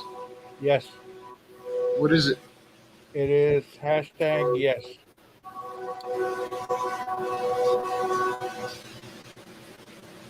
I wouldn't mind Hashtag it. having it though. Look, Wouldn't Carol, I mind just dropped my having it. link. I just dropped my links. If you sub to me, I'll sub back to you, and we can talk about welding all the time. I do a show on Mondays too. I'm not just on Simon's. Yeah. Sometimes on Sunday, sometimes on Saturday. You never know, right? Russ is switching his thing up. So Yeah. I mean, I may switch my shit up to more like fabrication and shit. I wouldn't mind. Dude, I got a tank sitting out here. All I gotta do is get some steel for a firebox, like that video that I did when I built those things for Uncle Steve. Right. I mean, I like doing those kind of videos anyway. Like everybody barbecues. You should Yeah, do I'm it. doing that series, but I'm not going to do them back to back. I've got a playlist started, and as I do a video that's related to that, I'm going to do cooking in between because a lot of my current viewers are not going to be interested in stuff. But if I can do them as I go, then I might attract some new folks in there. Who knows? Yeah, I got to stick with my bread and butter too, though. Yes, sir. yeah, but you got fucking 280 million fucking subscribers. I got 430 or something like Yeah, that. but it don't matter if I can't get nobody to watch the videos. The views is what's paying the bills. Well, I'll watch every one of them if it means anything, Russ. I just saw, who was it? Go ahead, Russ. I gotta go pee. I'll be right back. I don't even know what I was gonna say. One of heck was the that? Oh, one of the people in the chat, I think it's Backyard Barbecue. I think that was their name. But I'm following them. They have a pretty good channel. Like I think like 20,000 or 40,000 subscribers. who was that? I'm trying to Chef's Backyard right here. Okay, hadn't heard of him. Yeah. I haven't. I don't know if I have notifications set on this channel, but I know I'm subscribed because I went to go look right now, and I am subscribed to that. I find new channels all the time, man.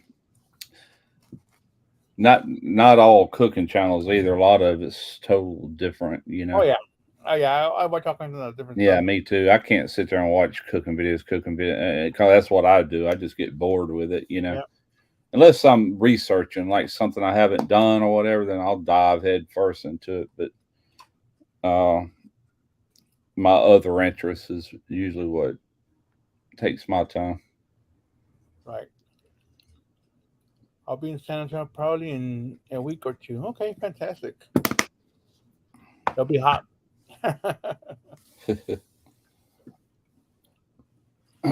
He does live cooks on the Monument channel. He was on last night. Oh, is that chef, Backyard Chef? I guess that's Monument Grills. I reckon they're talking about. Yeah. They reached out to me probably a year and a half ago, and I just wasn't interested at the time. They seem all right though, from what I've seen. Okay. What is Lance talking about now? Russ is throwing a purse over his shoulder. I have no clue. You never know when Lance is typing. How many have you had, Lance?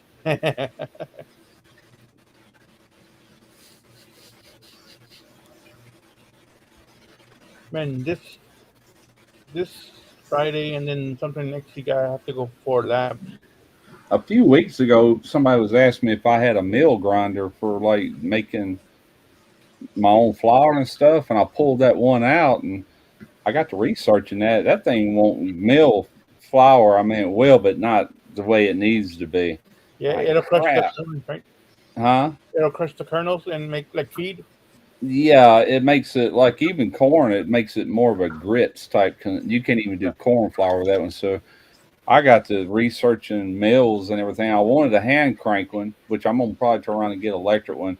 But for video, I wanted a hand crank one. I found one. It's expensive. It's like $600 or something, but that joker is gonna do a good job. It's supposed to be here Friday. Send them an email, Russ. They'll send you one. Nah, I didn't want to deal with that. I'm not even gonna say what brand unless somebody asks me. I'm just gonna work it and use it. Some things I don't mind paying for. I'm getting another power station. It's not as big as the other one I got, but I don't care. I'll take all of them I can get. It's gonna be a 500 watt one with the solar panels. Yep, that can power your cameras and your Yeah, exactly.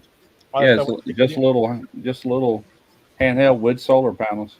I'm like, yep, I'll take it. You can tell they're Chinese just by reading the email, you know, but they wouldn't push about it. They wouldn't demand the video by a certain time, just sometime in August. I was like, yeah, send them my address. So we'll see. If I don't like it, I'll say I don't like it. Yep. If you don't like it, I'll come shoot it, Russ. I can shoot it, Randy. I got guns. Yeah. Randy just wants to make a collab video with you. You can make a collab. Yeah. All right. So my overall thought on this particular unit, Randy, come here. This is what I think about it. We're gonna give it. We'll start giving it ratings. We'll give it one judge or two judges. Yeah. If it really sucks, it's two judge. If it's okay, only one judge. And if it still works, y'all recommend it to everybody else. If it's real bad, we'll bring the 12 gauge out there. Yeah, we'll do a whole bunch of B-roll. We'll do a whole bunch of B-roll in one weekend, Russ. I That bought way some, you can just use it. I bought some critical defense 12 gauge the other day. I found them at Academy, and they're just more power behind it, 1,600 feet per second compared to Yeah. 1,300 something normal. Did you ever find any of those triple threats for your judge? Nope. But I decided I don't want to run 410s in it no way because of the way it spreads. I know I'm gonna hit something with them 45 long Colts. There ain't, I just got to think about it. I said, man, unless you right up on somebody, you're liable to miss. It's liable to go on both sides of him. So I decided I got them. I've got some, It but depends on the distance of where you're at to where they're at. yeah, that's what I'm saying. If you do enough distance, enough time, they will spread out. But Yeah. it'll be nice. Well, like if I was in my hallway or let's say somebody busted in my door, my bedroom, I'd more than likely hit him. Right. Something like that. But still, I'm not gonna, nah. Those triple threats, though, they shoot a 32 slug and Yeah, two that's right. 32 ball bearings. As long as that slug goes straight, you're probably all right. And then you pop him in a few other places. Yeah, those are. They say 2 foot in 2 seconds. That's what you gotta. Most shootings happen within 2 feet and 2 seconds. Dang. Can you pull your gun out in 2 seconds? And if you're within 2 feet of a person, Yeah. you don't have to worry about a lot of Because spread. they're right here. Well, one thing about it, if I'm out and about, then yeah, there ain't no telling what the scenario would be. But if it's somebody breaking in, then they're gonna have to make some racket, and I'm gonna be waiting for them, and they're not gonna get within 2 foot of me. Shit, you got that 12 gauge. You shouldn't Yeah. even worry about that judge. That judge is up close and personal. That 12 gauge, if you hear somebody outside breaking Oh, into your car, that's what I'm grabbing. I got the light on it because it's gonna be dark in my house. I got that laser on it, and I've got it zeroed in. Even though it's a shotgun, I got that laser dot at 28 feet. Center of the bore. That's where I've Not got to it mention- dialed in at about 28 feet, 25 not to to 28 feet. mention that fucking pucker factor. Somebody blast you at you with a shotgun, even if you don't get hit, you think you've been shot. You're gonna run. Yeah, no doubt. Not unless you're on some of that powerful. If you're on that powerful, you may be like, "Oh, I'm invincible," but that's when Yeah. you got that pump. You just sound of racking. Yeah. Just the sound of that. That's what Wesley said. Just the fucking sound of that racking of that shotgun. That butthole's gonna suck wind, son. Right in the middle of the night, Ruh-roh. you hear that sound, man. It's gonna be a bad night for you. Making tracks at that point. Yeah. Hopefully nothing ever has to be used, but you never know, man. Exactly. Never know nowadays. Better to have it than not have it and need it. Somebody wants to come get some dehydrated strawberries or some Skittles or something. Russ, you better be fucking ready. Gonna have some lead instead. I've got a box. My wife finally emptied one of these containers. Oh shit, that stuff adds up. But everything in here is freeze dried Mylar bags. Yeah, everything in there. That's pretty badass. And I've been I see running what this you're thing talking about about once a week. Huh? I see what you're talking about by them buckets now. Yeah, they're good buckets. Light can't get into them bags, no way. Light can get through that bucket because when I cleaned it today, I could see light through it, but that ain't why I got it. I got it for like rodents chewing through or something, if we had rodents or You whatever. could always spray it black or something and keep all the light out. Yeah, that's a good idea. Then it wouldn't say kitty litter on it. That's a real good idea. Shit, fucking what do they call that? That rubber shit that you put on the inside of your truck bed. That Oh, that rhino liner? rhino line. That Yeah. spray that Yeah. shit on there. That Yeah, way there it's you go. waterproof and you can Yeah. bury it. Light proof. My problem is room, man. I guess I'm going to clean my closet out and find me a spot. And you can stack them things straight up, but I don't want it all in one room. I want to spread it out in different parts of the house. If somebody ever did, like, give me your food, like that, They wouldn't know what to do with this stuff. No way. They're like, what the hell is this? I got a bunch of wheat berries, man. I've got 2 gallons of them here. I got some more on the way. Then I'm gonna order some hard red wheat, and that's coming. And shoot, man, that's a lot of wheat berries. It represents a lot of loaves of bread, you know. Right. They're gonna be all happy at first. They're gonna think they just scored a bunch of fucking yayo. Do you ever watch these news, like the news where, like in Ethiopia, when they were starving and they would drop them bags of grain off, and next thing you would see them eating like a porridge out of a bowl? That's all they're doing. They're taking like wheat and they're boiling it into where it turns kind of like an oatmeal and eating it just like that. You know, they're not making bread with it necessarily. You can eat it like that and get all the nutritional value from it. I don't know what it tastes like, but they're really starving over there. They ain't got time to make bread. They're just trying to No. eat that shit. yeah. Get a pot, get some water. All right, we're gonna eat. Hey, Russell, how long before you start getting into like the first batch of eggs that you dehydrated or freeze dried? I'm sorry, say it again, Simon. How long before you start using the dehydrated or freeze dried eggs that you put away? Them eggs will last 25 years, so no hurry. Just when I absolutely need them. Right. We'll just keep buying our regular groceries and keep adding a little extra every week. Right. The next thing you know, you got more than you even know what to do with, you know. But I'm doing it also because my 2 sons, I know them. They're not going to put back like they need to, and so I might be feeding more than me and my wife at some point. I mean, you could probably keep some of that stuff stored at their house as well, you know. Yeah, could. But guess where I just ain't got no more room, you know. I seen somebody here a while back watching a video, and they took a bunch of the same size tin canned food, and they took their mattresses off, and they had a bed frame, and they put them all up under the bed frame. I mean, just filled that whole thing up and put the mattress on, made up the bed. You'd never know they're there, you know. Yeah. We for a while. Y'all didn't tell me I was looking like fucking. I'm all blurry. You're not blurry. Hold on. Not to y'all because we're on the panel, but if you look at YouTube, dude, I'm all like jittery and. Oh, really? Yeah, it's all right. I mean, it's not that bad. And Wesley just told me right now. He just told me, he was like, "Look at your signal." Huh. I think it's coming in and out. I got like 2 bars right now.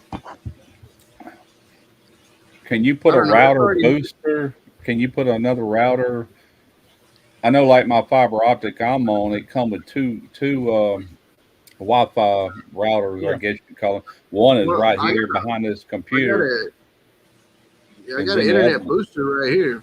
I got a booster hanging up that's plugged in right here. It's supposed to boost the signal, but I'm telling you, Yeah. it's like we just got Bailey a brand new phone, and so she gave her sister her phone, and then the living room TV's Wi-Fi, and the other living room TV's Wi-Fi. I guarantee all that's on in there, so it's just sucking up my bandwidth. Let me see what it looks like on YouTube. I'm Yes, looking at my big screen up here. Like right now, I look good. I'm okay. But a minute ago, I was all look like Yeah, you're got a lot of reflection there, but it looks fine. Yep, it looks good. it's fluctuating. Well, I got 4 bars right now. It's like fluctuating. I'm gonna jump off here in about probably about 10 minutes anyway. It's gonna be 10 o'clock here.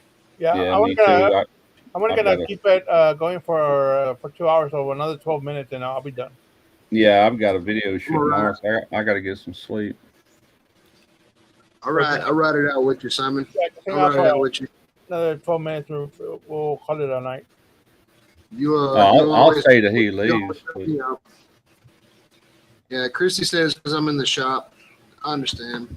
But usually, I mean, you don't look bad when you're in the shop. You know, sometimes you freeze a bit, but as far as your picture, it always looks pretty good. Well, I'm a good, I don't know, probably 200 feet away from the house, Mhm. and yeah, we probably do need to get another booster for the. I got a booster, but it's old school. Every time they come out with new internet, they always have you have to have newer equipment, you know. Yeah. Yep. A couple One of of these days, I'll have that Starlink shit. Yeah, that sounds pretty badass right there. Yeah, I like the way it sounds. After hearing Triple B talking about it, Yeah, he's able Well, to he's get internet. all the way out in West Texas, man. Like way the middle Yeah, of nowhere. he used to yeah, get really bad signal, trying to do a live and stuff, but There he's you got go. that cured now. Kitty litter will fool them when they come steal your shit after the shit hits the fan. Yeah, especially when they see all the cats in here. I'm like, oh, that's just kitty litter. Maybe get a yeah, cat to shit on each one of them. Ooh, it ain't gonna hurt what's inside. I have Starlink. It's stupid expensive. they sold the house next to us. The house they sold. Well, they ain't sold it yet, but it's on the market. It's empty. They've already done like siding and everything on it. They got that house on the market for $425,000. Dang. Woo, Yeah, but it you're a seems half like a mil. everything that they moved out of it, it seems like we're getting mice now. Like fucking Christy had a pack of tortillas the other day, it had some mice, so I put traps all in there and poison all in the attic and shit. And I know we killed some because I can smell them.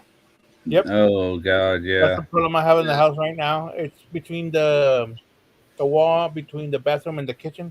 It stinks right there, and I'm gonna have to like tear that down and go fish it out, man, because it I stinks. lived Man, in one of the places I lived like back in the '90s. My boys were just little boys, and we had a shed in the back with a big lean-to coming off, like where you could back a boat under there.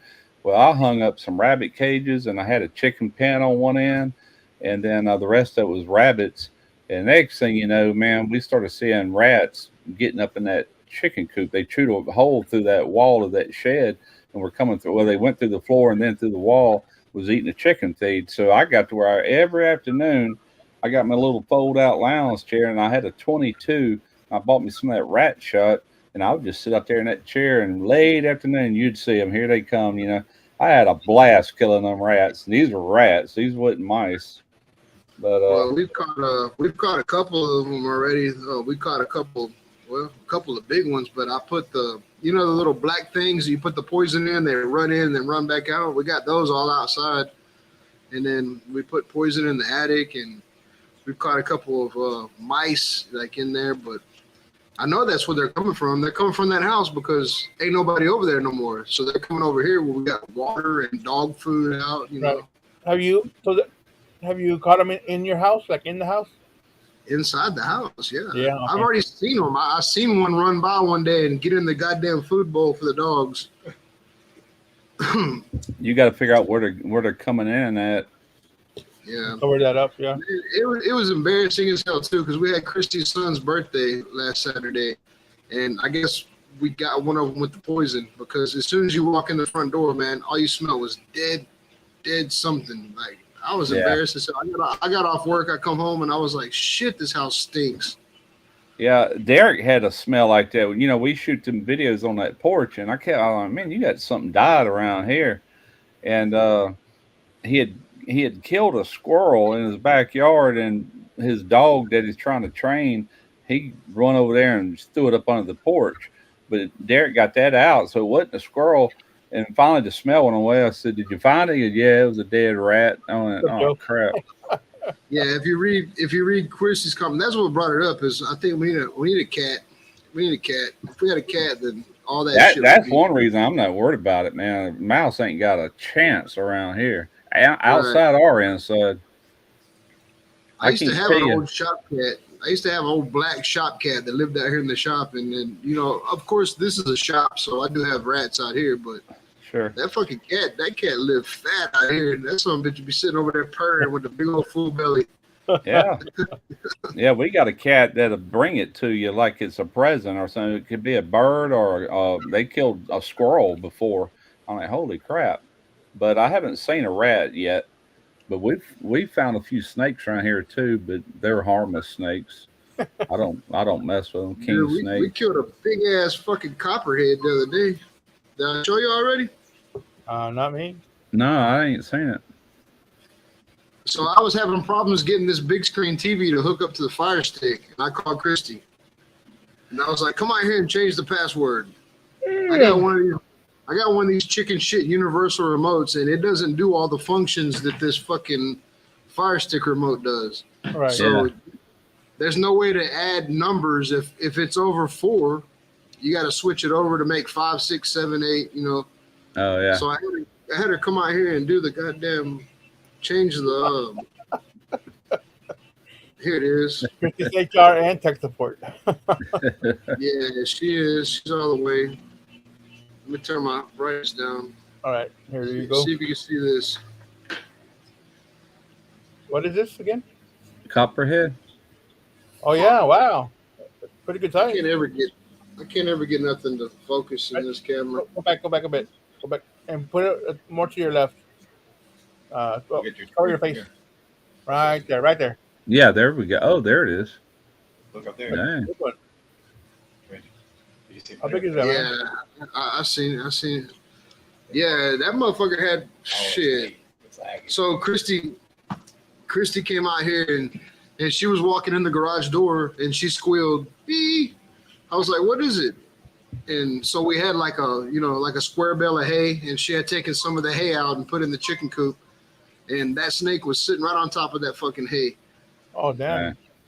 But I mean, that thing had like his head was about 1.5 inches wide. Like he was a big old copperhead. That's big enough to kill one of my dogs, you know. That's Oh, big yeah. enough to hurt one of the kids. So Yes, sir. You probably got rattlesnakes around there too, I would think. We got them around I here. ain't never seen a rattlesnake.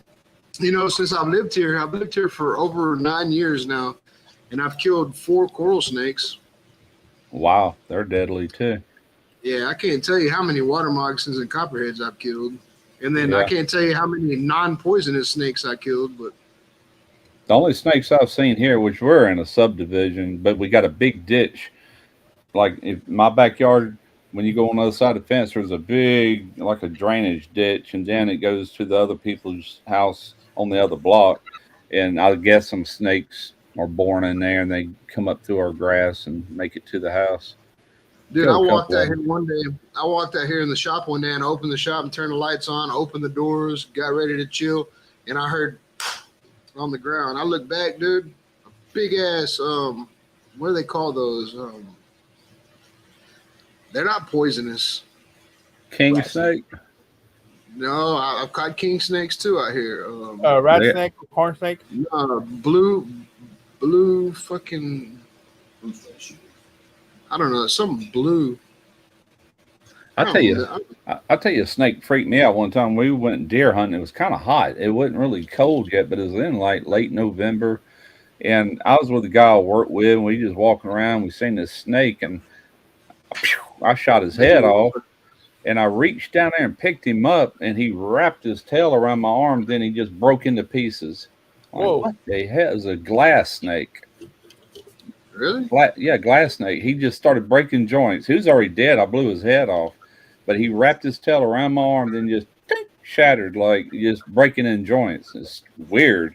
Were you high? Yeah, I looked this way. I looked He up this wasn't one. that big. He was about that long. Yeah. I think it was a blue striper or Okay. spread A netter or a fucking something. blue runner, I think they're called. Maybe. Blue runner or It's a blue something like racer. that. Yeah. It's a blue racer. They're not venomous, but anyway, they're supposed to be good for like rodent control and shit. So I ended up catching him and fucking with him for a little while, and I let him go. Yeah. I taught my kids to come out and said, don't kill the rat snakes, don't kill the king snakes, they're all good snakes to have around your property because they will eat rodents and stuff like that, you know. Did I tell Well, you you that gotta think. the last time I used my gas grill, 4-foot snake crawled out of it Oh crap. 2-3 months ago. Dang. Yeah, Scared the crap out of you me. got to think about it. We got chickens, we got ducks. They lay eggs all over the property. The chickens are in a coop, but they lay eggs. So I mean, I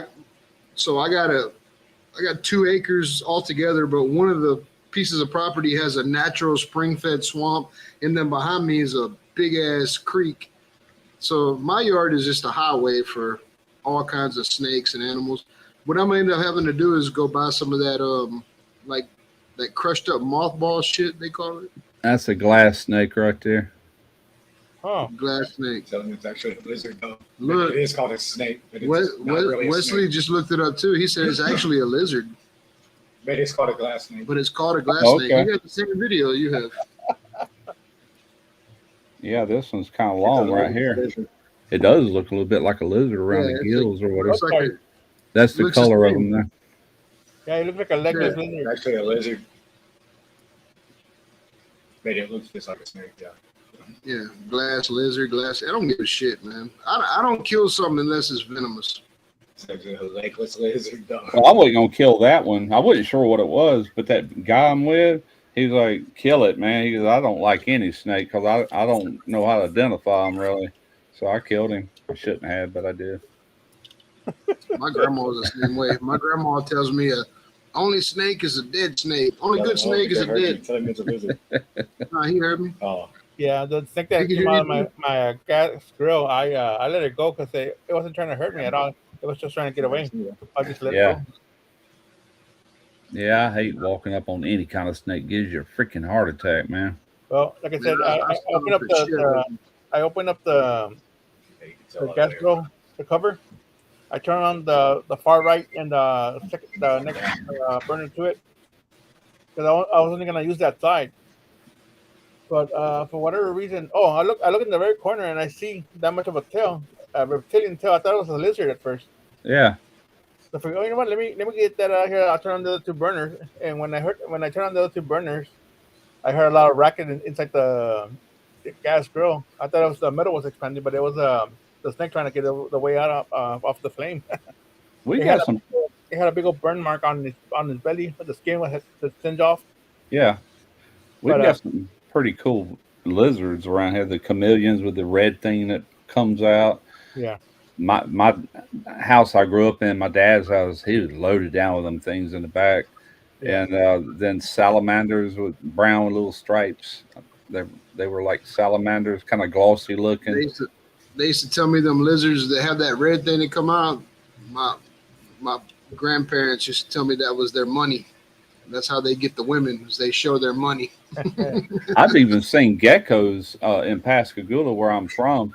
We come out the porch one night, looked up, and there was some geckos with little round toes and all, Yeah. kind of like a tree frog. Yeah, we used to have geckos here too a long time ago. Not so much anymore. It's just because it's really dry around here. Yeah. You know, rain when I was younger, it had geckos all outside the door on the wall by the entrance. Yeah, I never see them around this house, but we do get tree frogs. And man, when it rains and it stops raining, they get noisy. I can hear them through the wall like they're right there in my ear. Yeah. And we'll open the door sometime. We got a glass door. When you open the front door, there's a glass door there. They'll be stuck to the glass, waiting to catch them a fly or something. We got a light right there that attracts bugs, and they're feeding. Yeah, of course, Well, yeah. I can go. That's one I saw here. I can go out there with a flashlight right now. I can go out with the flashlight right now and go find a snake. I promise you, I can find a snake. Oh yeah, I'm sure. Like they're out here everywhere, especially over there by that swamp. Yeah. I go out there and shine a flashlight on that swamp, man. I see green eyes, I see red eyes, I see everything over there. Like, what in the hell is over there? I think one reason we see snakes here every now and then is because we live here and we cut our front and back. Our Tarina does. She loves to cut grass. And then our neighbor, they moved out. They've been out for months now, and that grass has grown up in the backyard. This neighbor here, she cuts the front, but she don't cut the back until it's like so deep you can't even walk through it. And good places for snakes to slither through, Then Yeah, it's been so dry here that it's been like 2 months since my nephew cut the front and the back. yeah. It hasn't really grown. It's just all dried. We rebuilt that deck last year, and I told my wife, I said, quit cutting the neighbor's yard. And that's the only reason this neighbor gets cut, because my wife cuts it. She cuts her front, but they do favors for each other. It's no big deal, but Alrighty, so Yeah, we've hit the 2-hour mark. If y'all want to stay on, yeah, man. No, we'll just call it a night and see everybody next week. yep. Sounds good. All right, man. adios, Well, brothers. everybody in the chat, thank y'all for hanging out. It's been a fun 2 hours, and I'll see you all again next Tuesday. If not, probably this weekend with Lance or George. Monday with Randy, more than likely. But yeah, I'll see you all Hopefully. around, and see you all next week. All right, y'all have a good one. Everybody.